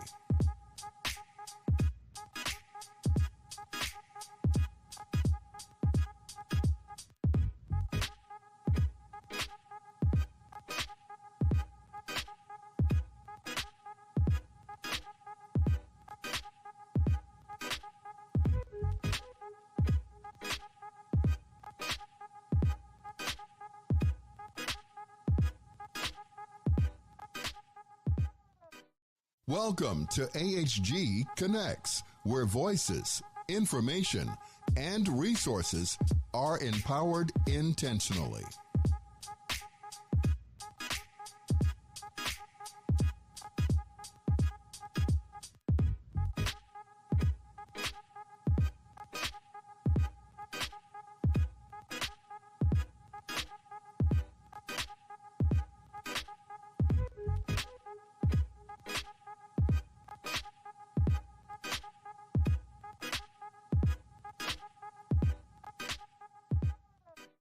Welcome to AHG Connects, where voices, information, and resources are empowered intentionally.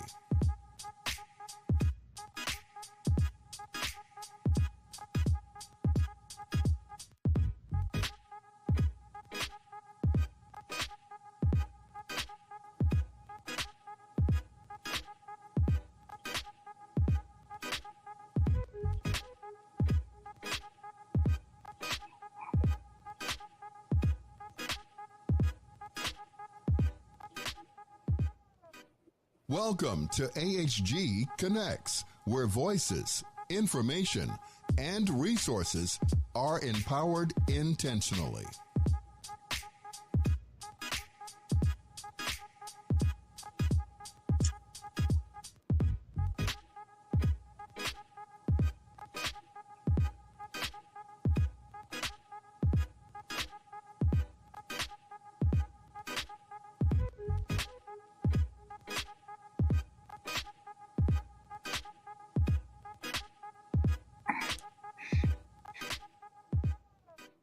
Welcome to AHG Connects, where voices, information, and resources are empowered intentionally.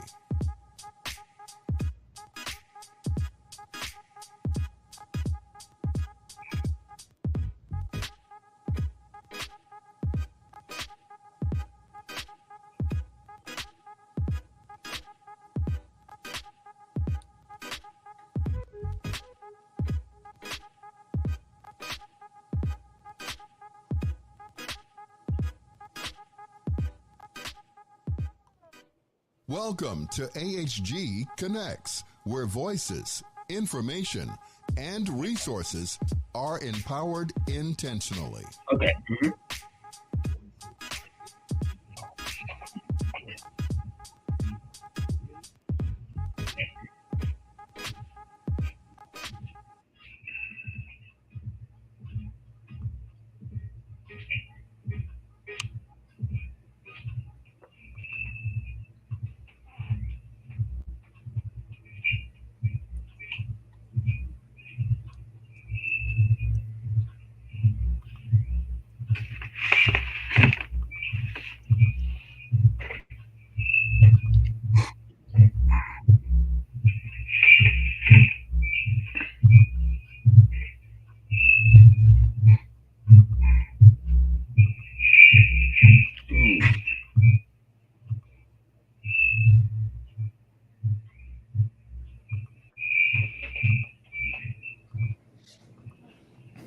Hey, welcome back. Welcome back to America's Heroes Group. We have been having a fun time.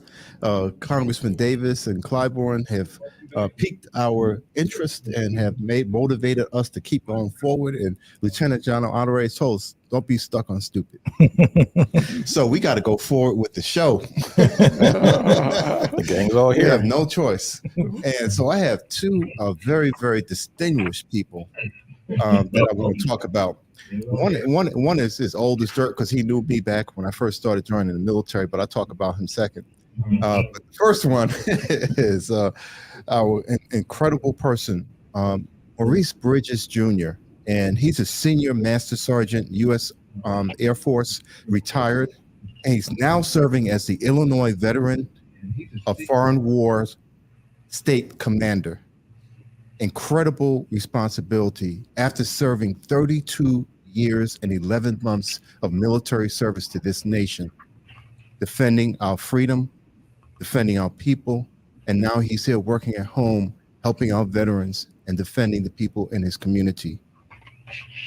From 1973 to 1978, he was an aircraft mechanic specialist.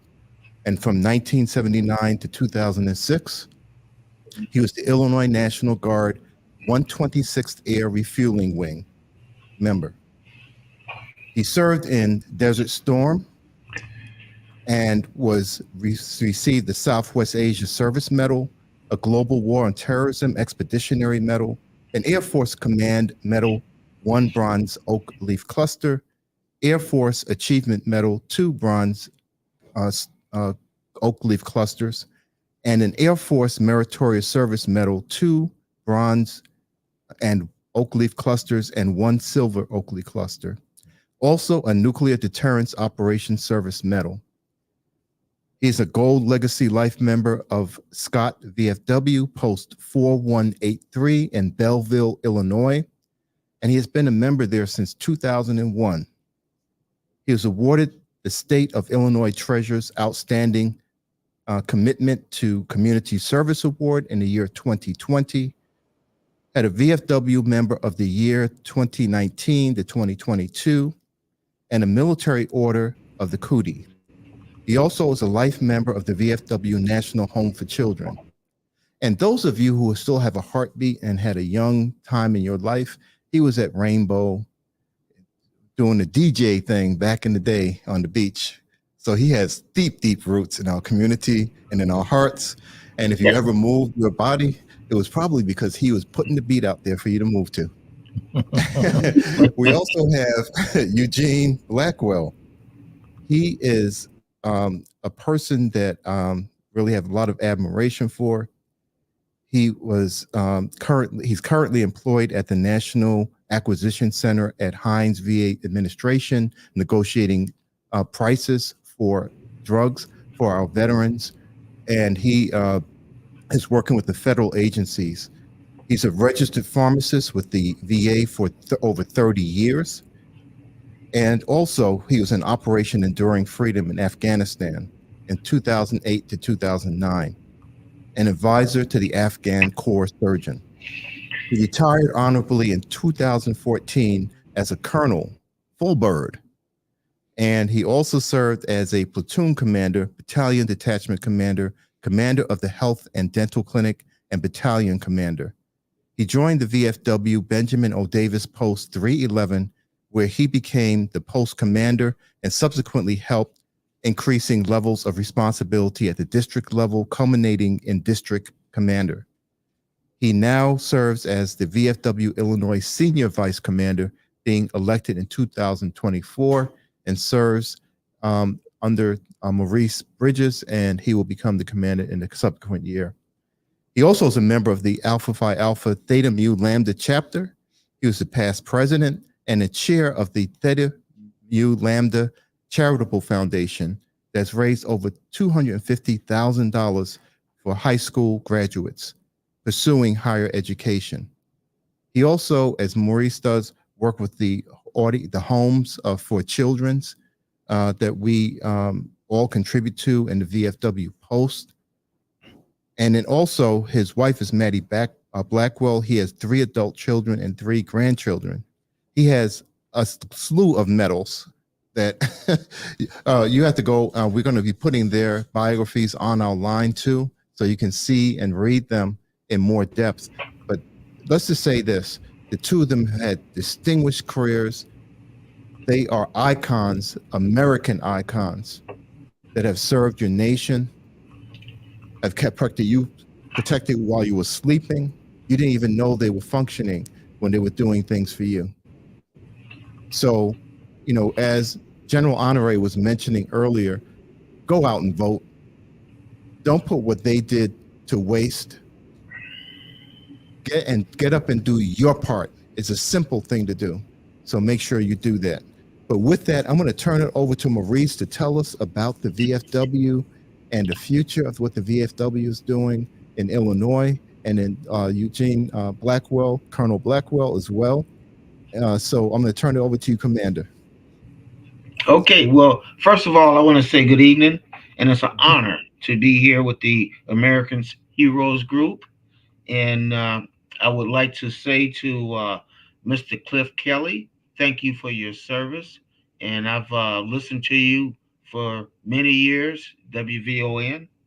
And speaking of the VFW Veteran of Foreign Wars, I'm honored to be the state commander. I did not think this would ever happen. I didn't plan to be this. It just happened. Now, the only reason why I ended up in the military, because I grew up in Chicago, which I don't live there now, but it was one of those things as you might end up in jail or end up dead. And I had good parents. My parents taught me right from wrong. I grew up in church. So when I started, I'm not going to say getting in trouble, I knew what to do. Now, the Veteran of Foreign Wars, we help veterans, we help families, the homeless, vets, and things of that nature. I love doing what I'm doing because I'm giving back. Okay, I've been blessed, so it's time to kind of give back. Some of the things that we do, we look out for the kids. We have kids programs. We have a program called Patriots Pen, where the kids, they write on a subject that the National VFW gives them, and they compete nationally. One of the biggest programs is what they call a Voice of Democracy. Well, where the National VFW gives them a subject to speak on, and they record it. It might be on a DVD or a stick. or whatever. But anyway, they compete nationally as well. And the first place prize is $35,000. Okay, Wow. Wow. and it's towards their college. Mm. Okay, so that's a very good incentive. We also support the Silver Air Patrol. We support the Scouts. We work in the community as far as Teacher of the Year and things of that nature. Uh, Also, being the state commander of Illinois, I have an opportunity to pick a project that I would like to support or, support in the state. And this year I have picked a project to support homeless veterans shelters in Illinois. Okay. Um, I found five. Okay. I'm going to support four of them. Especially there's one in the Chicago area called Feather Fist, and it's on the south side on 75th, over east there. I didn't know about it until I started researching the veterans homeless shelters. We have another one that's way up north. It's New Horizons Transitional Living. Their office is in Crystal Lake, but the facility where they house the homeless veterans is in Hebron, um, Illinois. It's just south of the state line as you go into Wisconsin.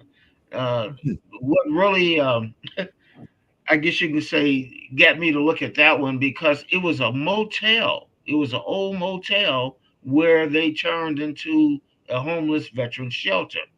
And by it being an old motel, they can house women.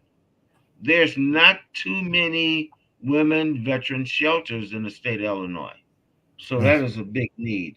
The other shelter is in Springfield, and it's called Spring Street Veterans Renaissance. Okay. Um, Very nice place. And the other one, there's only one south, uh, which is in East St. Louis, and it's called the Eagles Nest of St. Clair County. But that is really one of my projects that I want to support is the homeless veterans. There should not be homeless veterans. Okay. Right. Right. Right. And, when you put your life on the line and support your country, and the VFW, we're combat veterans. So we've been all over the world. Okay. Uh, but I don't Right. care if you're a combat veteran or not. If you're a veteran, you supported this country.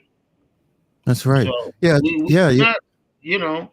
And that's So really an important point you make because when we go to combat, they give us a little place to live, a little hooch, with a weapon inside, right? And you have a little mhm. bit of RPGs and IEDs going off around you and all that. And when you come home, you end up with no place to go.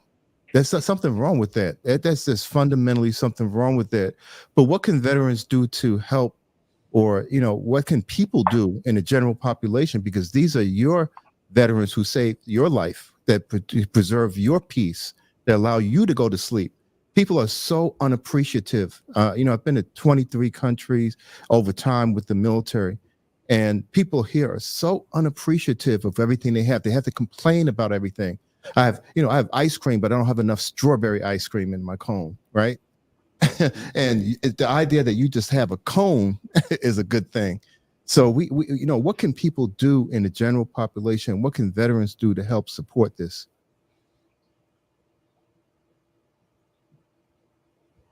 Looks like we lost Mr. Bridges. Mr. Blackwell, you have something to add? Could you maybe you can talk about that? that, Eugene. Yeah. The question is, what can what can veterans do to help, with the homeless veteran situation? And what can the general public do? What can people do to make sure that veterans aren't just being pushed to the side on the street?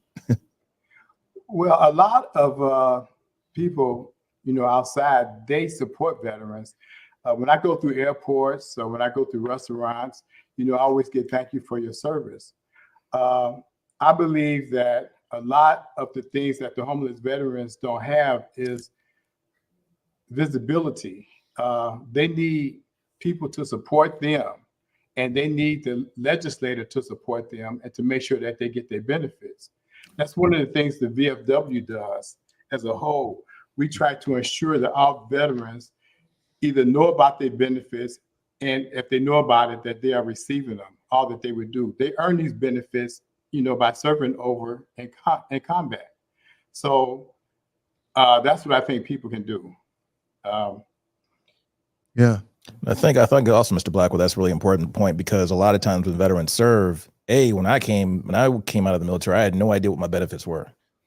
I took a lot of just research and trying to find out and ask find the right person to ask and things about that. And then oftentimes what I noticed when I talk to a lot of veterans, it's almost like a humility that that's pervasive in the veteran community. People feel like they don't deserve, or they don't want to advocate for themselves to get their benefits. Because when you talk to people that are on the street, which I've done, and you try to say, hey, you can do this, you can do that, it's almost like either it's the bureaucracy of the VA system that's so difficult sometimes to get your benefits, or maybe perhaps it's just they maybe almost feel embarrassed or ashamed that they need help. Do you see that?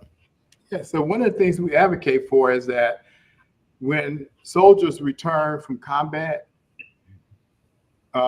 we advocate to place a service officer in there, insert them in there, and make it part of their checklist. Whereas they have to talk with one of us to learn what their benefits are and who to contact to get those benefits. I know when I returned, I had no idea what the VFW was or what they did, nor did I have any idea what the American Legions do and what they did. It was not until I returned that I came back that I encountered, combat veterans from VFW Post 311, that I found out exactly what the VFW does and what these other service organizations do for veterans. Yeah. So I think that would be one way of making known and put the information out to make sure that these veterans know that these individuals out there to support them and their cause. Yeah, and one of the things, Colonel Blackwell, that really stands out too is that, with the VFW post, we try to get people who are veterans to join the post because it's a family there. You have people who care about you, and you need to start joining your veteran service organizations. And the VFW and American Legion, but the VFW, people who have gone through combat. Many people are suffering from PTSD, from other ailments related to service overseas, during wartime. And so there needs to be a draw. People need to understand that we are waiting there for you, that people need to be joining these organizations. And I know you've been really intimately involved in that recruiting, as Maurice has as well.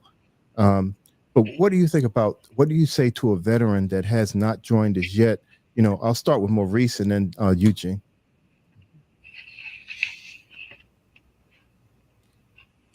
Was that addressed to me? Yes. So what do you think that veterans need to know about joining the VFW? Because a lot of veterans are sitting out there, because Colonel Blackwell just said that, when you come back from combat environments, you may not even know about the American Legion. You may not even know about what VFW is and how it operates. So what are your words of advice to veterans who are out there, young veterans, people who are actually still actively engaged in the military, that can join the VFW or are coming, just going into retirement, have been out there, just to know what the VFW has to offer them? Well, one of the things I ask a person when I'm trying to recruit, I said, have you ever used the GI Bill? People don't realize that the VFW and veterans organizations years ago fought Congress to, give us the GI Bill so we can go to school to, improve our education. And I tell them, I say, hey, if you had utilized the GI Bill, that's one of the reasons why you should really become, a member of the Veteran of Foreign Wars. We fought hard for that. Now we have the GI Bill forever. Okay, this is where it can be passed down to siblings and things like that. Also, I encourage people to join the Veteran of Foreign Wars due to the fact we lobby Congress. If it wasn't for the VFW and the other organizations, veterans organizations, we would not have had the PACT Act. The PACT Act became, instrumental, legislation, a couple of years ago, where, presumptive. If you was in the area, like I was in the burn pit area, and I cough a lot now, but I don't have to prove that it's an issue. If I get sick and get diagnosed with something, then I was in the area. So those are things why I talk about the VFW. And another thing, like in Illinois, we just got this legislation passed for World War II veterans. Okay, it's not that many. It's only 6,000 approximately in the state of Illinois, but they do not have to pay taxes anymore. Okay, Right. because they serve the country. Yes. Another piece of legislation, which there were several. I don't know if anybody heard about claim sharks. This is where veterans, I guess you can say, they talk to lawyers, and the lawyers charge them astronomical, a great amount of money just to file a disability claim, and some of them keep half of it. So we fought legislative in Illinois. It's illegal for attorneys, lawyers to file claims if you're not accredited with the veterans organizations. You have to be accredited to do that, and it's illegal to charge a veteran to file for disability. I mean, that's a right that they have. Commander Bridges, you just made me think about something. The people who are involved with the VFW, so the membership, the people who decide to join the VFW, are actually helping to push legislation and to talk to the congressional members and making sure that people who are who are veterans are covered by this. People who are in the military are covered by these acts. And to me, it's almost like if you don't join the VFW, it's like not voting. It's like not taking the time to vote. You're not part of the process. You're part of the problem. So we need to have more and more veterans, because they respond to numbers, and they respond to people who are coming forward and joining the organization to do those things. So what are your thoughts, Colonel Blackwell, on that? My thoughts are that veterans, we're a unique group, okay? And combat veterans falls in one category, and you got people who didn't serve in combat falls in another category. But when you look at the overall picture, we're all veterans. Yes. So, we all should be servicing each other. Not just the veterans, you got the veterans family as well. I want to introduce to you an unknown fact that a lot of people don't know about, and that's the VFW National Home up in Eden Rapids, Michigan. Yes. A family that is on hard times, they can contact the VFW National Home, and they can get accepted to live there for no more than 5 years, because within those 5 years, they're going to provide you with housing, they're going to provide you with education, they're going to provide you with child support, they're going to provide you with recreation. They're going to support your every need. And the goal is to get you prepared so that you can live on your own. Fantastic. That's those things that really matter. And we're running out of time, so I'm going to have you to say one just to wrap it up. Commander Bridges, just a couple of parting thoughts, very quickly, and then we're going to move on. Okay. What I do want to say, legislative support, support the veterans, legislative programs or bills that are coming up in the House, in the Senate, in national, and in Illinois. Yes. We have programs called, well, let me back up a little bit.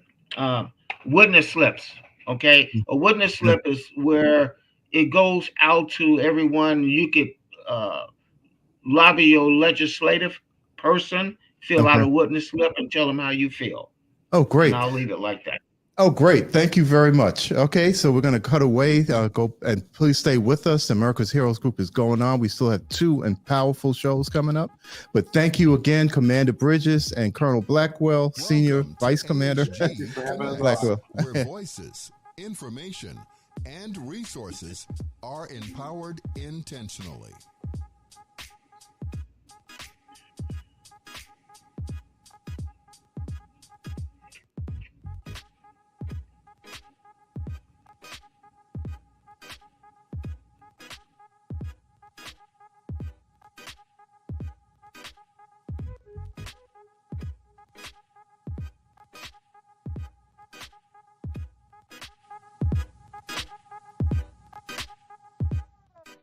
Welcome to AHG Connects, where voices, information, and resources are empowered intentionally.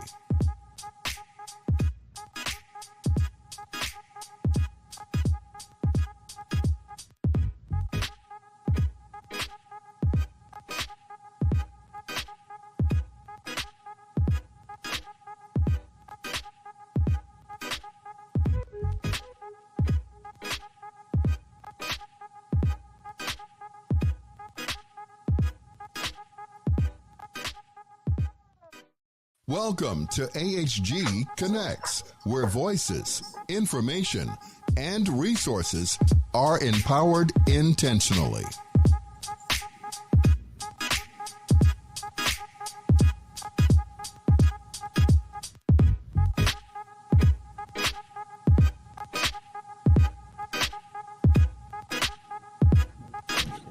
Hey, good to be back. Yeah, so America's Heroes Group, we've been rolling. Yeah, Sean, we've been rolling. Cliff, this is like, woof. Got the gang all here. Yeah. We have a great guest with us right now. We have Chris Deutsch from All Rise. He is a director of communications. How are you doing today?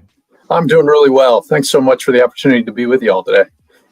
It's always a pleasure. Now, tell us a little bit about All Rise. We know you do a lot of advocacy for veterans to get into certain legal troubles, but your approach is a little bit different. It's more of a holistic approach to try to get people into better positions. Can you explain that a little bit?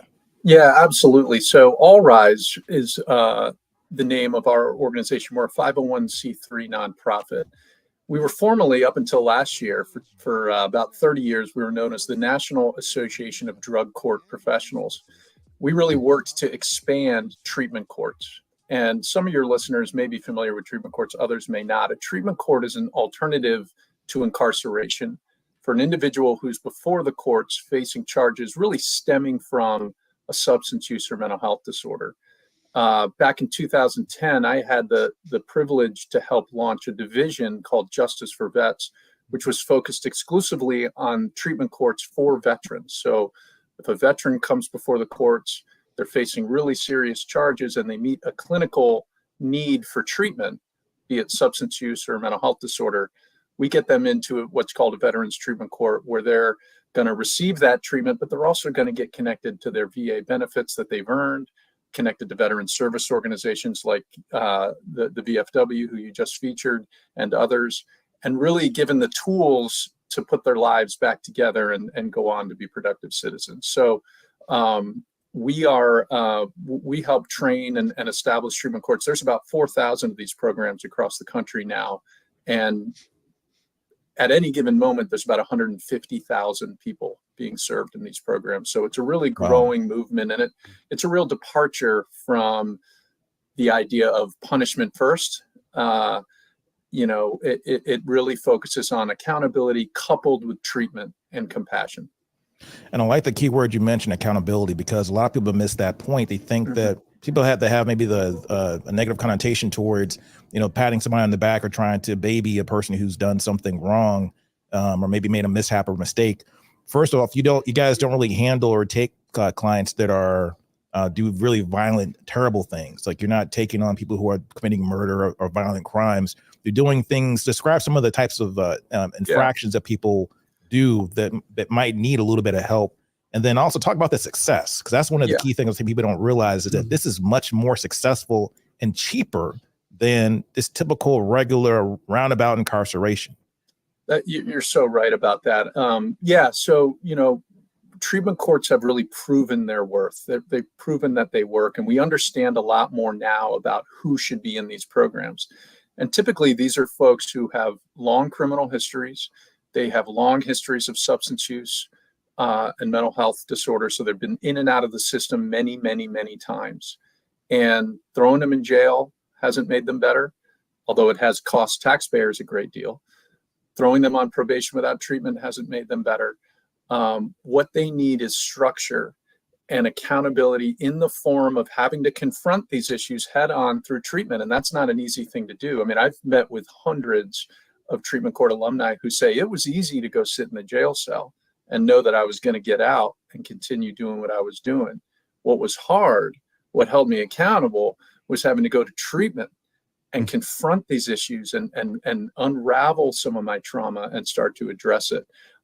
Treatment courts do take more and more serious offenses. These programs, actually, the research shows they work best on the people who have these extensive criminal histories, who are facing incarceration. So things like burglary and theft, obviously felony DWI, even in some cases, some crimes of violence. A crime of violence can be many different things. You can be in possession of a firearm, and that's a violent crime. And some assault cases, obviously, murder, things like that would not be eligible for the program. Now, Doc, you're a medical doctor, and I'd like to talk to you a lot about, because you kind of have a knowledge about the social, psychosocial issues that pair with legal trouble, particularly talking about PTSD. So, Dr. Arnold, can you tell us a little bit about, from your perspective, how you see the necessity for treatment and how treatment actually repairs versus just slapping punishment on somebody? Oh yeah. And I'm really, first of all, RISE is really a step forward in the right direction. That it has to be recognized.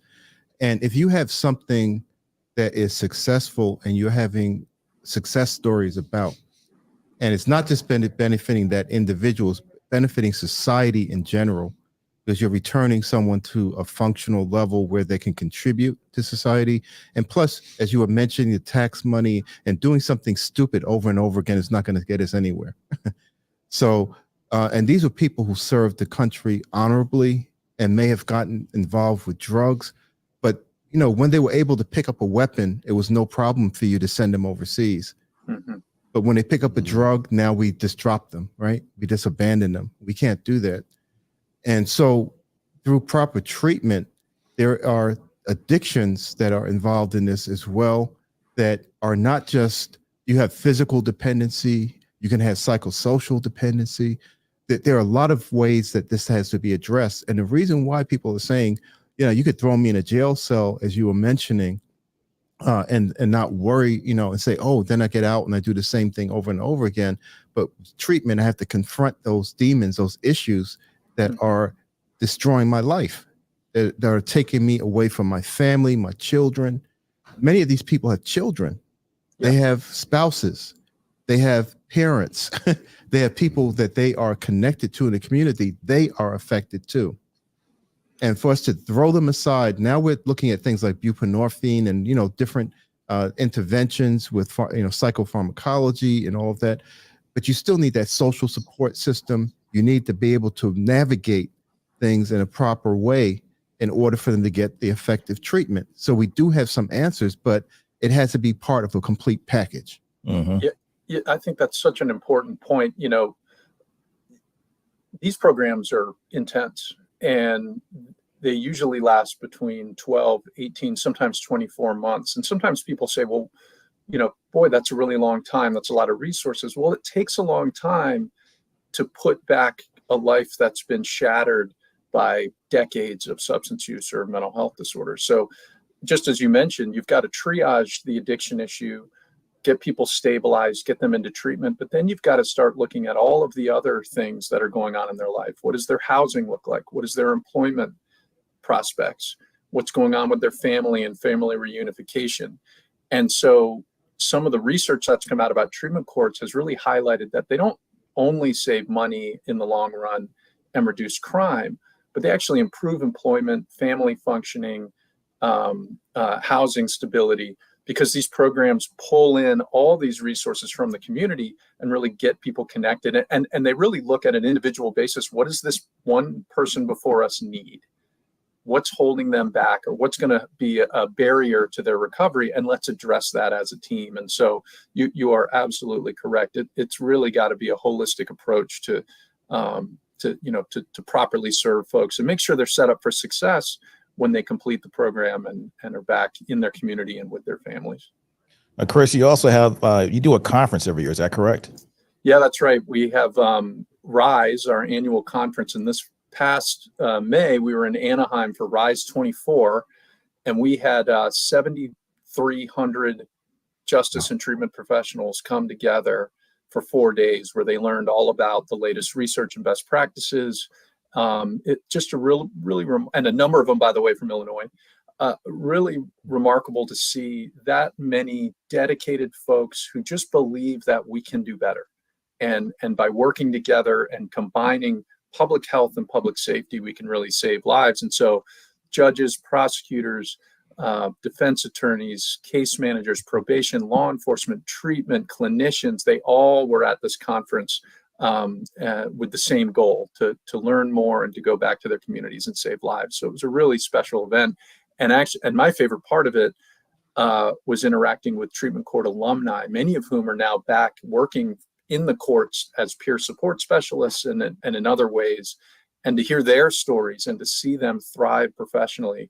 Folks who otherwise would potentially be still incarcerated was just a really, really special thing to get to see.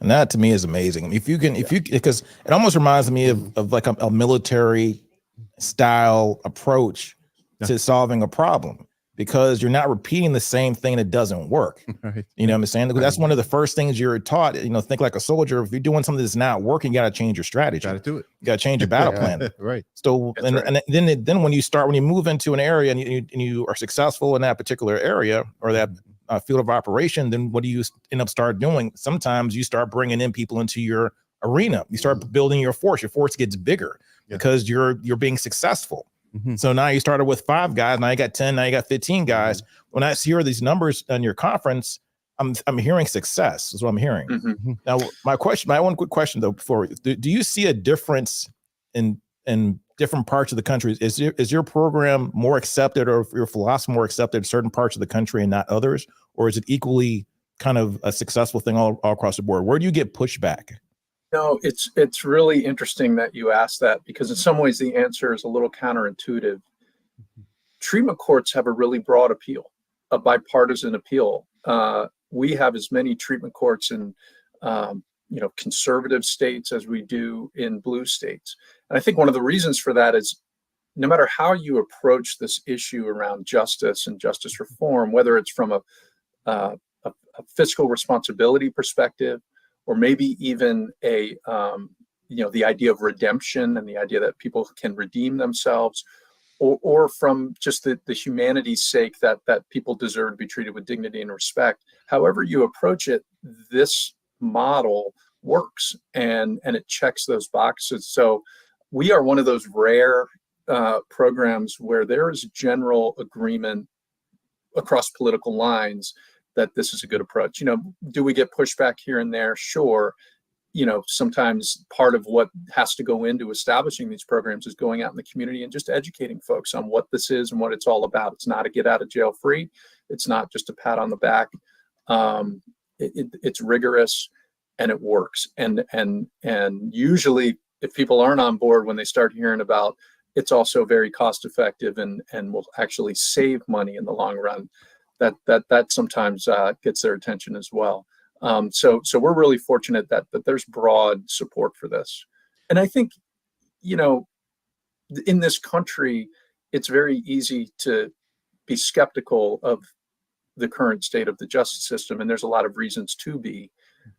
But I think the idea that we are moving beyond a punishment first approach is starting to take root. And that idea that justice is sometimes best served by giving someone the help they need to leave the justice system and never come back. I think that idea is starting to take hold. I think treatment courts are a big part of that. And there's other programs out there as well. Treatment courts is just one of many that are taking an approach like this. And so I think there's reason to be, let's call it, cautiously optimistic about where we're headed with justice reform. That's great. Yeah, that's fantastic. It really is. Yeah, Cliff, you were married Harold Washington's right hand man once upon a time, and so you have a lot of experience in one of a city like Chicago, where we know that Chicago's known for violence. We know that's always been something that plagued us for the city for at least a century. Yeah. What's your thought on how this approach is, and do you think this will be successful and continue to grow? I believe it can. And the things that we're doing, and America's Heroes Group, and there are so many things you can do to go out and help people, but so many folks just afraid of it. Mm-hmm. And which is understandable, but that's why folks like I'm sitting here with two great guys. If I needed you to get me somewhere, I know you'd do it. I'll do it. I'm being cute about it, but the fact is, yes, you can do these things. You can get better. Mm-hmm. And these are the kind of programs. That's why I'm so happy to be with this now. That can really be helpful and help some people. Who help other people. Mm-hmm. Yeah. That's the big thing. Yeah. And I think that's important, mentorship. Yeah. Because I was thinking about that, the thing about the 7,300 professionals. And one of the things I loved about it when Chris was mentioning it is that the people were sitting there, and one of the things you get frustrated with as a professional is when the cog in the wheel keeps coming back again and again and again and again. And you're sitting there going like, come on, we've got to do something different to stop this person from falling every time. And all we're doing is putting Band-Aids on and they're falling off, and the Band-Aid goes back on. And, when I was practicing, I was at the Illinois Department of Public Health, directing that. And we got passed legislation, Smoke-Free Illinois Act, those kinds of things. We need to have policy changes at the legislative level that are going to impact and give us the tools that we need to take care of people. It's so interesting you say that. I've met tons of judges who talk about working in treatment court, and they say, I was a judge for 15, 20 years, and I was just beating my head against the wall going, I'm seeing the same people come back. I'm not seeing any progress. And now I'm involved in a program where I can see the result. I can see people change, get better, and then I never see them again, or I see them at the community picnic because they're doing really well and they're still a part of our community.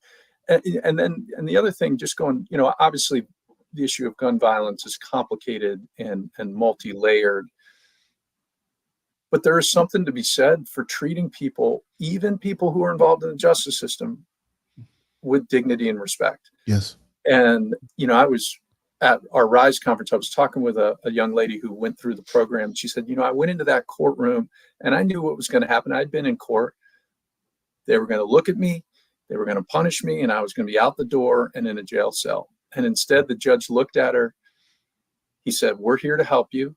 Look around the room. We're all going to help you. And now everyone give her a round of applause because we're so glad she's here and willing to try to get better. And she said, that's the first time anyone had said that to her in a very long time. And so just changing the way the justice system interacts with people and making sure that humanity and dignity is really at the forefront has a big impact on people's willingness to then engage with treatment and all of the other things that come. And that's not restricted to treatment courts. That's the system as a whole. that we can be doing that. Let's have one quick question, though. I was thinking, Sean and Cliff, but Chris, one of the things I've been involved in for about the last 5 years is the Trauma Center at the University of Chicago. And Dr. Selwyn Rogers, who's the a VP over at University of Chicago, is running the Trauma Center. And he actually has a floor where the families get together and the people who are around that person are brought together, with social services and support. So does RISE get involved in those kinds of settings, the trauma settings, and, or places where people are actually encountering the violence? Not directly, but I'll tell you, one of the partnerships we have is with Sesame Street and Communities, which is the nonprofit associated with Sesame Street, which we all know. Mm-hmm. And they are doing amazing work to take these spaces that have been really traumatic, particularly for kids, courtrooms, hospitals, places like you're describing, and making them into places that kids can feel a little more comfortable in, bringing in Sesame materials and books and posters and comfy chairs. And it's, it sounds like an insignificant part of a really big problem, but it's that type of approach that really makes a difference. I mean, think of these kids who get dragged along with their parents to court appearances or ERs or other places. Yeah. What must that do to a small child? And so obviously we want to prevent the parents from having to go to any of those places, but we know kids are going to be there. So what can we do to make these places less traumatic for all involved? So I love that example.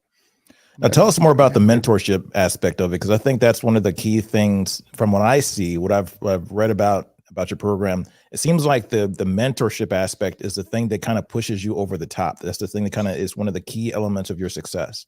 Yeah, that's been one of the, we call it sort of the secret sauce of veterans treatment courts and this started back in the early days with the very first veterans treatment court in Buffalo. Judge Robert Russell went out to the community and he asked veterans if they'd be willing to come into court and be there to support their fellow veterans, battle buddies, right? Mm-hmm. It's not a clinical relationship. It's a relationship vet to vet. There's a therapeutic element to the camaraderie amongst those who served. And so that became the genesis for a really widespread and growing movement to bring veteran mentors into the courtrooms to help their fellow veterans who are going through the process. Sometimes it's that vet to vet conversation that's going to make the difference between a vet saying, okay, I'll go to this treatment appointment, and a vet saying, I'm not comfortable with it. And it's very much associated with that idea of peer support, which is obviously gaining a lot of momentum as well. So I think that's just, I was just listening to Commander Bridges and Colonel Blackwell, that's a great example, and their work with the VFW. It's guys like that who can talk to a fellow veteran and give them that little shove they need to accept help. And that's been a really remarkable part of the growth of veterans treatment courts, and really that we're seeing it in all treatment courts, that idea of peers being able to support one another. Now I got a question that might be a little bit loaded and might be a little bit controversial, but all right. How do you see the conversation or the lingo of using the word decriminalization? Does that fit into what the work that you do at all? Is there a difference between what you do and decriminalization? Yeah, so that's an interesting question. I would say that as long as people are coming into the court system sick with substance use disorders or mental health disorders, we need public health programs that. Jeez, my son just walked in. Hey. You can have that. Yep. Yeah, I love it. Whether drugs are legal or not legal, people are going to be sick, and we need to give them treatment. And so, Thanks, buddy. All right, give me a minute. It's almost bedtime. That's how I would answer that. Is we're not out there with a policy position one way or the other. It's really, what are we going to do for the folks who need treatment? Mm-hmm. And there are a lot of folks who need treatment. And frankly, in this country, we do not have a treatment infrastructure that's prepared to service them, whether they're in the justice system or not. Quality, affordable, evidence-based treatment. We need more of it. So that's really what our focus is, regardless of what happens with decriminalization or legalization. So Doc, this is a question for both of you guys. So Doc and Chris, so when how do you marry the treatment side of it, which is the medical part of it? Because there is, for example, right now, I just heard a report and read some articles about how fentanyl is being laced in all kinds of drugs out there and things like that, and guys are literally dying on the street because they think they're taking something that's relatively safe, or they don't have the money for a prescription, so they're doing this. They're taking stuff off the street and it's laced with fentanyl or other stuff, and they're having an overdose. They're not waking up tomorrow. Right. You know, so how do you marry the treatment side of it with the mentorship and the legal part of it?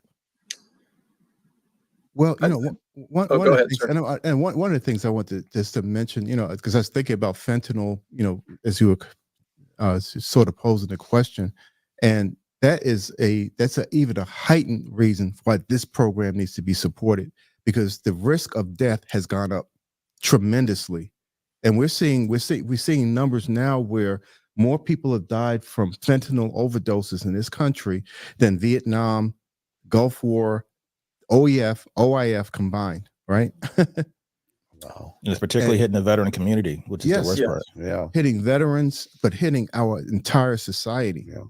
And unless we wake up and say that this is time for treatment to predominate, we're going to have problems. But Chris, Chris, we got about a minute. So let us know what's your thought on that? Yeah, we've been doing a lot of work around harm reduction, which is essentially the idea that we've got to prioritize saving lives first.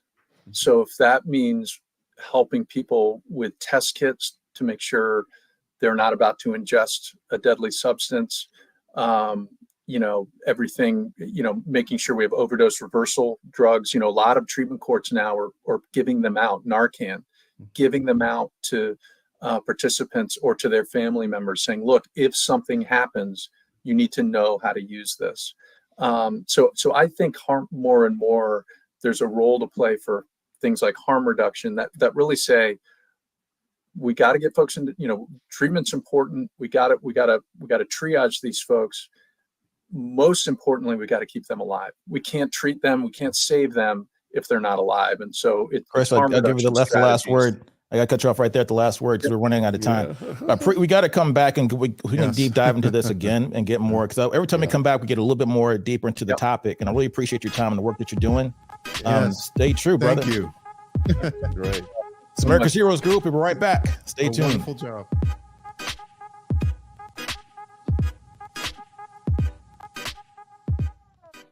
Welcome to AHG Connects, where voices, information, and resources are empowered intentionally.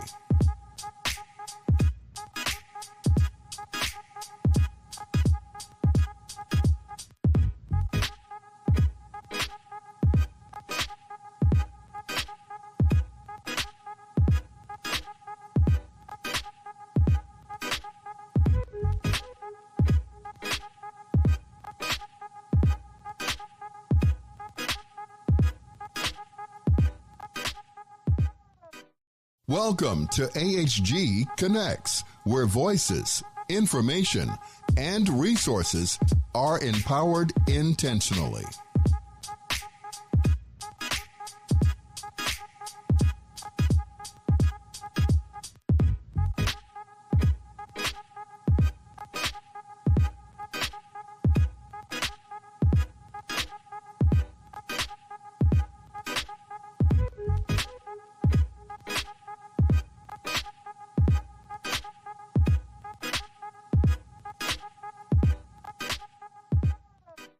Welcome to AHG Connects, where voices, information, and resources are empowered intentionally.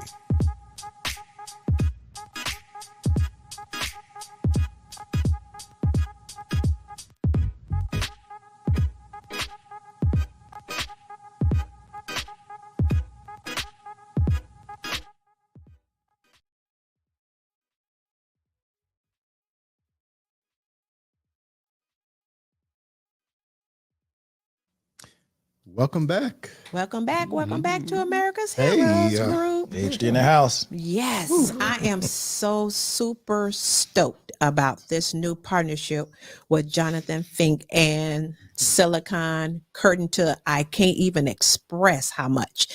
He and I conversed some months ago, and it was genuine, and it was heartfelt, and it was intellectual, and it was of integrity, and it was about honor. How he explains the geopolitical arena that all of these players are part of, from us to China to Russia, and how they're really playing a chess game. Right. And the smartest person wins. But he explains it to the point that I don't care who's listening can get it. So I'm just absolutely thrilled that he's going to have a programming show on fourth Wednesdays, and he's just going to talk intellectually about what's going on and the dangers of making sure that democracy does not fail, because we're living in some dangerous times right now. Extremely. So Jonathan, welcome to America's Heroes Group. And let me tell you guys how serious and dedicated he is. He's in England. It's 1 o'clock over there. Oh, So it's past tea time. Thank you, Jonathan. 1:30 in the morning. 1:30. Excuse me, it's 1:30. Yes. Yes, 1:30. His schedule says 1:30. Yeah. And Take it away, please. I'm definitely having a lion tomorrow. That's for sure. Thank you for that generous introduction. That's absolutely fantastic. But yeah, I'd like to echo what you said. I mean, it's been clear to me that since 2016, Russia has been projecting its various methodologies to disrupt our information sphere, disrupt our democracies, and it started to get extremely aggressive in doing that. Whether we've picked up on it or not, this has been going on now for quite a number of years. One could argue decades even behind the scenes, but it's become far more explicit and overt since 2016. And I think it's going to go into a high gear. I think they are intent on not just disrupting the American political system and political process, they are intent on disrupting America, trying to bring down your democracy and trying to create division to the point where I think they would like to see open hostility on the streets of American cities. So I think this is a very serious situation. It's probably the only way they can win their completely misguided, brutal and illegal war in Ukraine is to cause division, dissent, and conflict in other parts of the world. Now, how does someone, Mr. Fink, how's it a nation like Russia doing that? We kind of saw a little bit when in Trump's first term, when he was elected, you could see some of the negative campaign things on Facebook and social media. But what are the real tools that make that effective for a foreign country to come into a place like America and cause dissent? I think a lot of this is conjecture, of course. We can't know absolutely everything for sure. But what they seem to be very good at is creating an extremely divisive atmosphere. They were able to surround Trump with people that had connections to Russia. One could come to the obvious conclusion, therefore, that these are all agents and Trump is a Russian agent, a Russian asset, all these kind of things. Or they could have placed these people around Trump to give that impression, to weaponize the information environment. I'm not sure we'll ever know the full extent of the story, but that part of it worked. It completely turned the information news arena toxic. People would listen to their own partisan version of the news and wouldn't be open to conversations with anybody else with a different point of view. And I think what Glenda alluded to there is that on Silicon Curtain, I think we came to realize the podcast is now 2.5 years old. It was created shortly after Russia's full-scale war began. I think we started to realize that unless we created a non-partisan space, a space where people of conservative sensibilities and Democrats could kind of come together and align and connect on certain issues, including the idea of maximizing freedom, including the idea of Ukrainian victory, including the idea that Russia is a malign actor and China doesn't necessarily have our best interests at heart. I realized that we'd have to create this kind of space if we were going to have any chance of resisting Russia's informational aggression. So, Mr. Jonathan, the fact that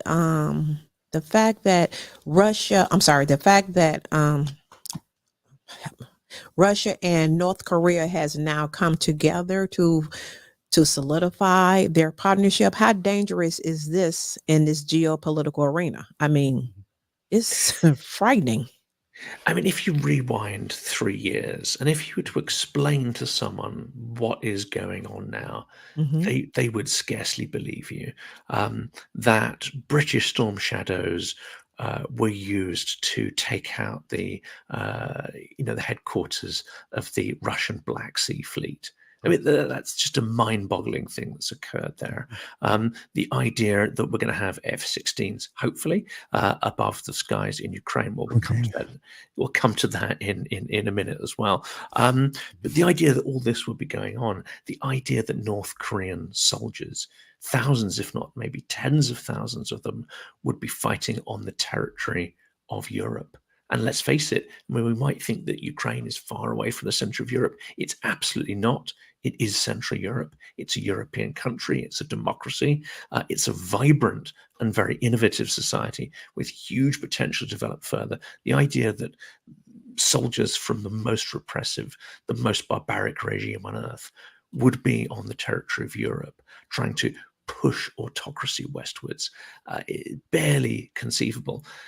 And yet here we are.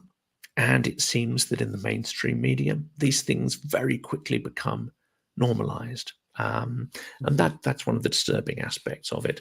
The question for me is, this is where we're at. It was barely conceivable if you rewind a few years. The question is going to be, where are we going to be in 3 months' time? Where are we going to be in 6 months, 12 months, 9 months, 12 months? I think we're going to see extraordinary things happening that are barely conceivable even at this point in time. And I think you touched on something really important, because with that conflict, that tide or that partnership that's going on between North Korea and Russia, but then you also have two distinctly different presidents and how they are candidates that have an approach to this, to what's happening in Ukraine.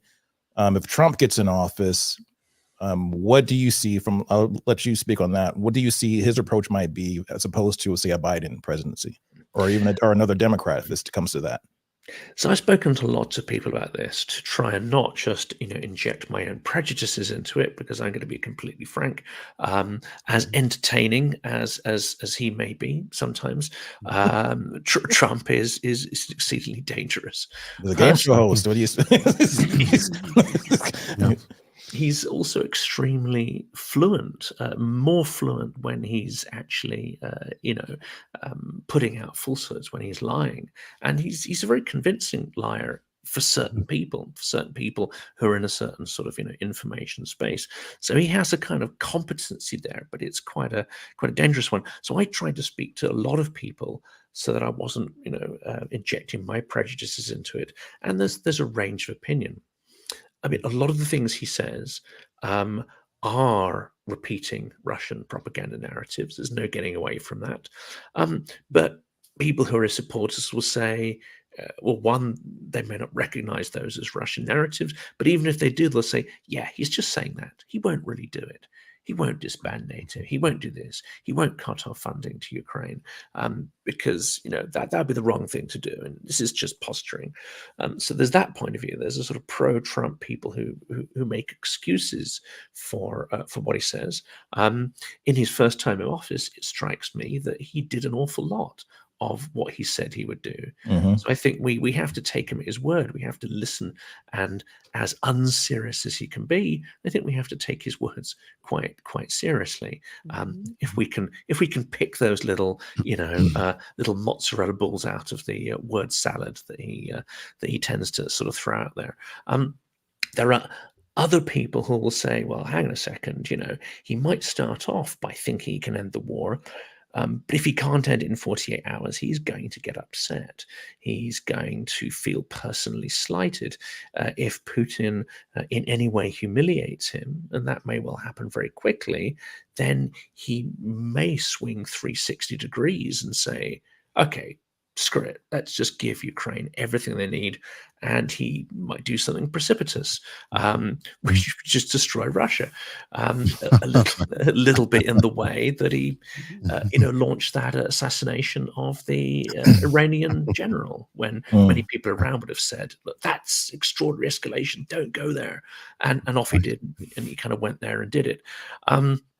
Those are the sort of, I'd say, more optimistic scenarios, which is don't believe what he says, or he doesn't mean what he says, and things are going to change. Others, however, will say, look, this is extremely dangerous. He may well believe many of the narratives that he's clearly been surrounded by, and he may completely cut Ukraine off. He may think that by doing that, he'll be forcing Ukraine into an unfair or unjust peace on Russia's terms. But that is better than the war continuing. And there are certainly many people surrounding him, many advisors, who are agitating for exactly that policy. Someone he meets or has met recently, Viktor Orban, the sort of Tim Pot quasi-autocrat of Hungary. This is exactly the plan he signed up to. Cut Ukraine off and let Russia do what it will with them. If that pauses the war on current lines, so be it. If Russia bites off big extra chunks of Ukraine, well, let the dice fall wherever they may.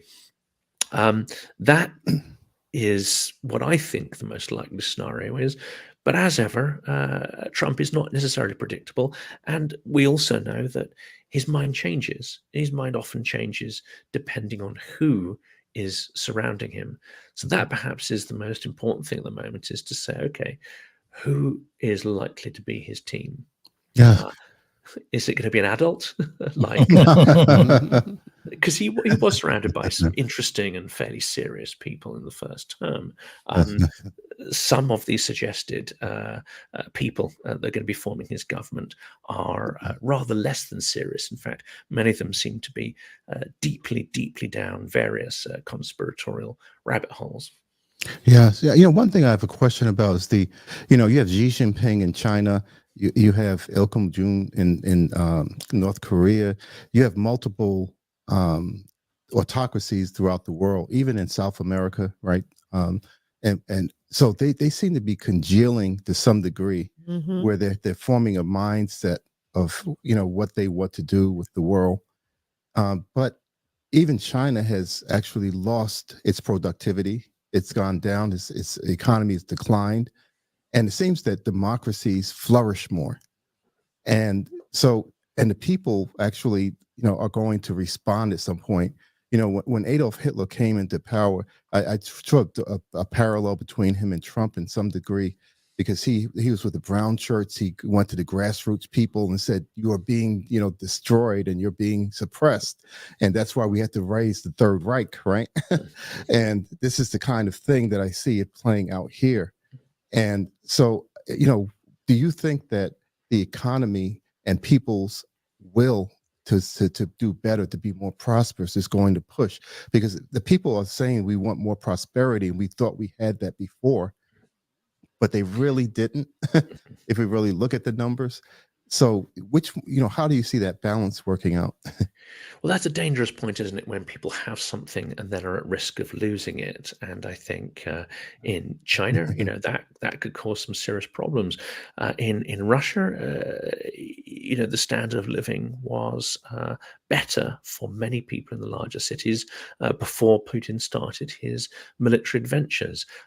Probably the sort of high point of the economy was around sort of 2012. He invaded Georgia in 2008. That didn't really have any impact in terms of sanctions, because the West did nothing at all to impose any costs on him for that move. Then you had Crimea. Some sanctions were imposed. But again, there's no really major economic cost to that. It's only really with the full-scale war that he started to experience the sort of costs. But his people have not revolted. Those who are, more likely to protest have either left the country or are terrified into silence. So it's unlikely that declining living standards will prompt any kind of change in Russia. But to your point about freedom, I mean, I think it's quite simple, and that is that people are not necessarily all evil in an autocracy, and they don't necessarily even believe that they're living in a system which is by definition evil. I think that's very difficult for people to face and to rationalize. But what the autocrat therefore needs to do is to manipulate them, needs to lie and fabricate a reality to, make sure people don't just turn around and think, hang on a second. There's a British humorous sketch where two Nazi officers are chatting in a bar, I think it is, and one of them turns to the other and say, hang on a second, are we the bad guys? And autocrats have to maintain this illusion that there are people and not the bad guys, and they're not being lied to. And often the people will acquiesce in those lies.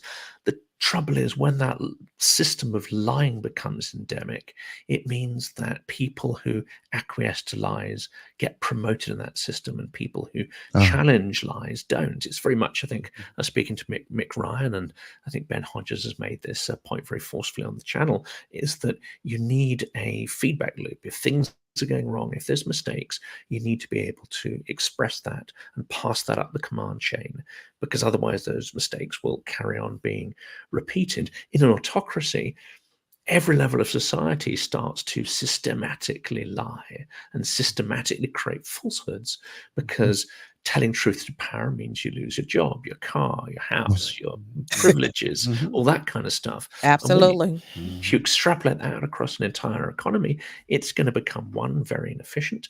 Two, it's going to build up all sorts of pressures which don't get addressed, and then rather than being addressed incrementally as they are in Western systems, we have our booms and busts, but they're almost like a pressure valve.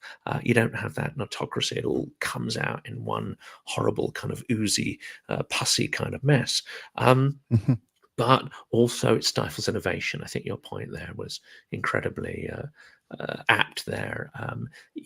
Societies that start to be sort of built on toadying and sycophancy and lies no longer are innovative and creative. Oh, so you start taking Clorox to take care of COVID. Oh my gosh. So Mr. Fink, so how do you use your website, Silicon Curtain, to fight disinformation and misinformation? It started 2.5 years ago. No subscribers. I'm absolutely nobody. No one knows me. I did study Russian back in the day, and I lived in Russia for a number of years in the 90s. So I have a certain sort of, I would say, background as a sort of semi-expert in that area. And so I just went onto Twitter, as it was then called. I went onto LinkedIn, and I just started to look at who is posting stuff about what's going on in Ukraine. And those people who I liked, those people who were making forceful points that I thought were politically partisan, I just thought, well, that'd be interesting to talk to that person. And so I'd reach out to them. I wouldn't go through intermediaries or secretaries or gatekeepers. I just reach out directly, find a way, get their contact details and say, hi, I'm creating this channel. Do you want to speak? I had no idea, it would end up here. But what it's built up to, and this is a long way around of answering your question, I realized that propaganda is ubiquitous. It's everywhere. Yeah. It also works. It works a little bit like, when you sort of go to church, and every week there's a certain sort of format, and there's a certain sort of rhythm and structure to the prayers and everything that happens there. I'm not saying it's indoctrination, but repetition helps to remember detail. Repetition helps to condition, conformity to an extent. That's right. And we have a certain party in America that's good at that. propaganda works in the same way. It repeats itself over and over and over again. It takes the same lie or the same story and it puts it in different formats, different tones, different voices, and it just makes sure that gets amplified and I repeated think they across call that multiple. subliminal. Am I correct, Jonathan? It's subliminal. It becomes. It's on every. It is. It's on every level. It's subliminal, No and it's in overt. your face, and Yeah. it's everywhere and at Right. every level. A lot of people say, "Oh well, I know Russian propaganda, right? I know that. I'm not going to be fooled by that." What they really mean is, I've spotted some propaganda, and I've dealt with that. That doesn't mean they've spotted it all. It doesn't mean it's not getting through in more subtle ways. So I thought, well, if I'm going to do this channel, right, it has to be daily. I have to be putting out an episode every day, and I have to create because again, the first tools to counter propaganda were sort of fact checking, and it still exists and it's still got its role. But it turns out the fact checking doesn't work because what propaganda does is it builds an entire story, it builds an entire universe for you to inhabit. Whether that universe represents reality or not doesn't really matter. It's created somewhere for you to inhabit. And what fact checking does is it sort of plucks at the sort of foundations of that. But as with again religious belief, it's almost like all or nothing. Either you're going to take it and you're going to believe it, but you can't pick and choose. And when someone starts, like unpicking the thread of a jumper, very quickly the whole thing unravels. So you become very protective because, if it starts unraveling, that's your identity, that's your belief system, that's the whole world you've built for yourself. And propaganda does this. And like cultish beliefs as well, it inducts people sort of slowly. It brings them down various rabbit holes. But once it's created that reality, it's very difficult through fact checking to get someone out of it. So what my channel does is it creates an alternative reality for people to inhabit, one I would hope which has at least the intent of trying to reflect what's going on in the world, one that is hopefully fact-led. But what I realized is it's no good just pulling together a bunch of facts. What you have to create is a narrative, a story, a whole space for people to immerse themselves in and inhabit.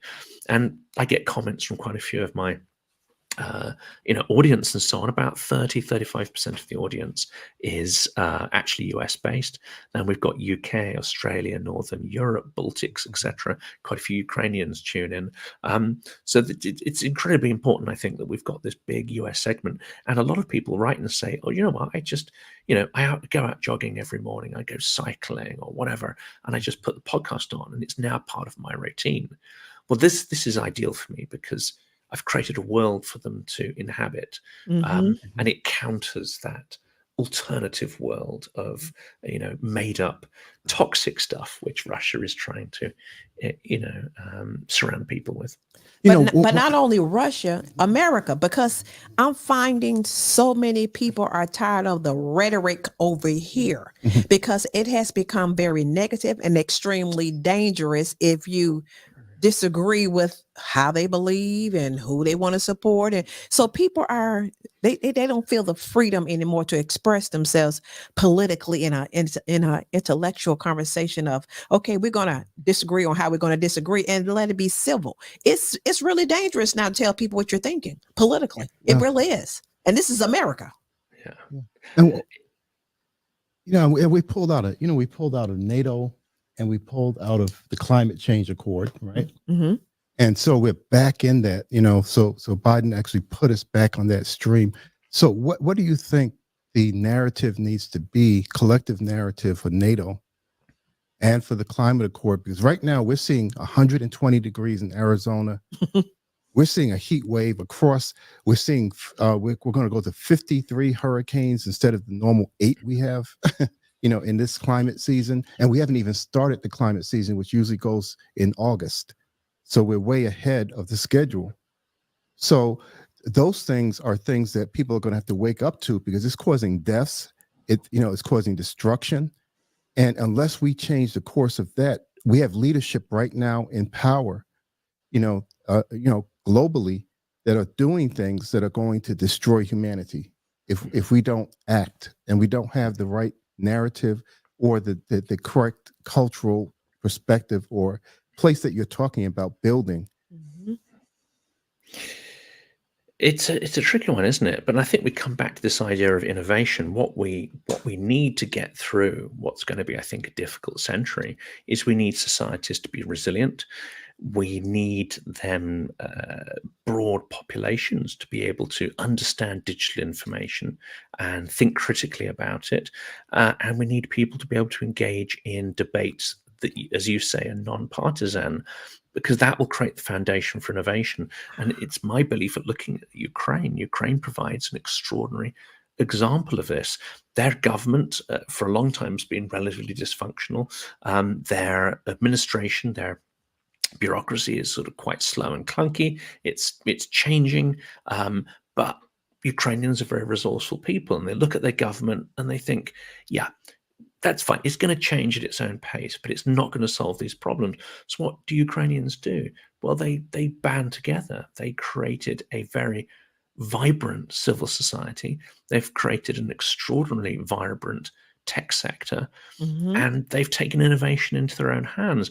That also means information resilience, fighting Russian propaganda, and so on. When Russia invaded in 2014, it wasn't the government and really the official army that prevented the country from being overrun.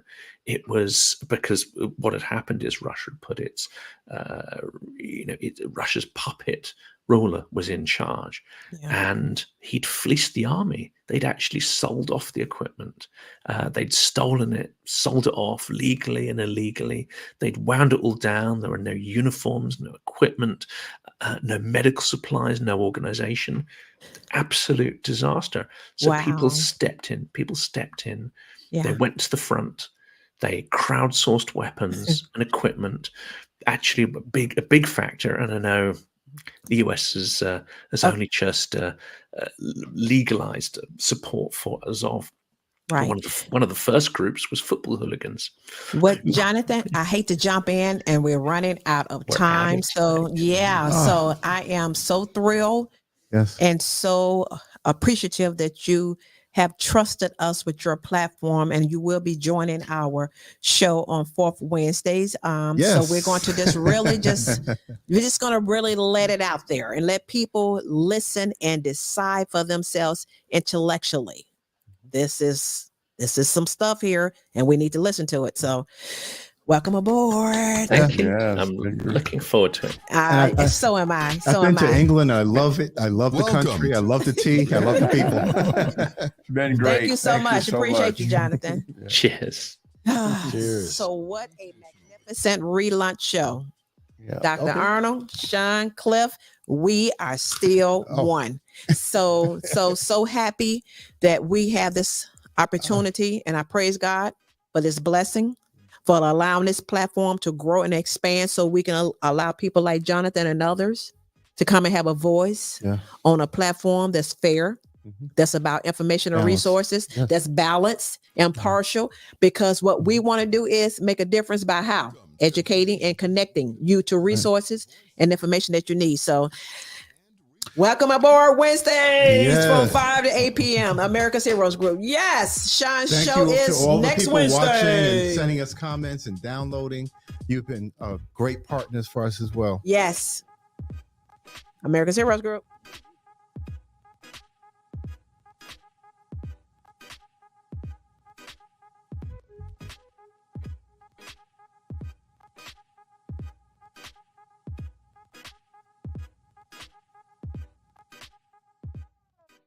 Welcome to AHG Connects, where voices, information,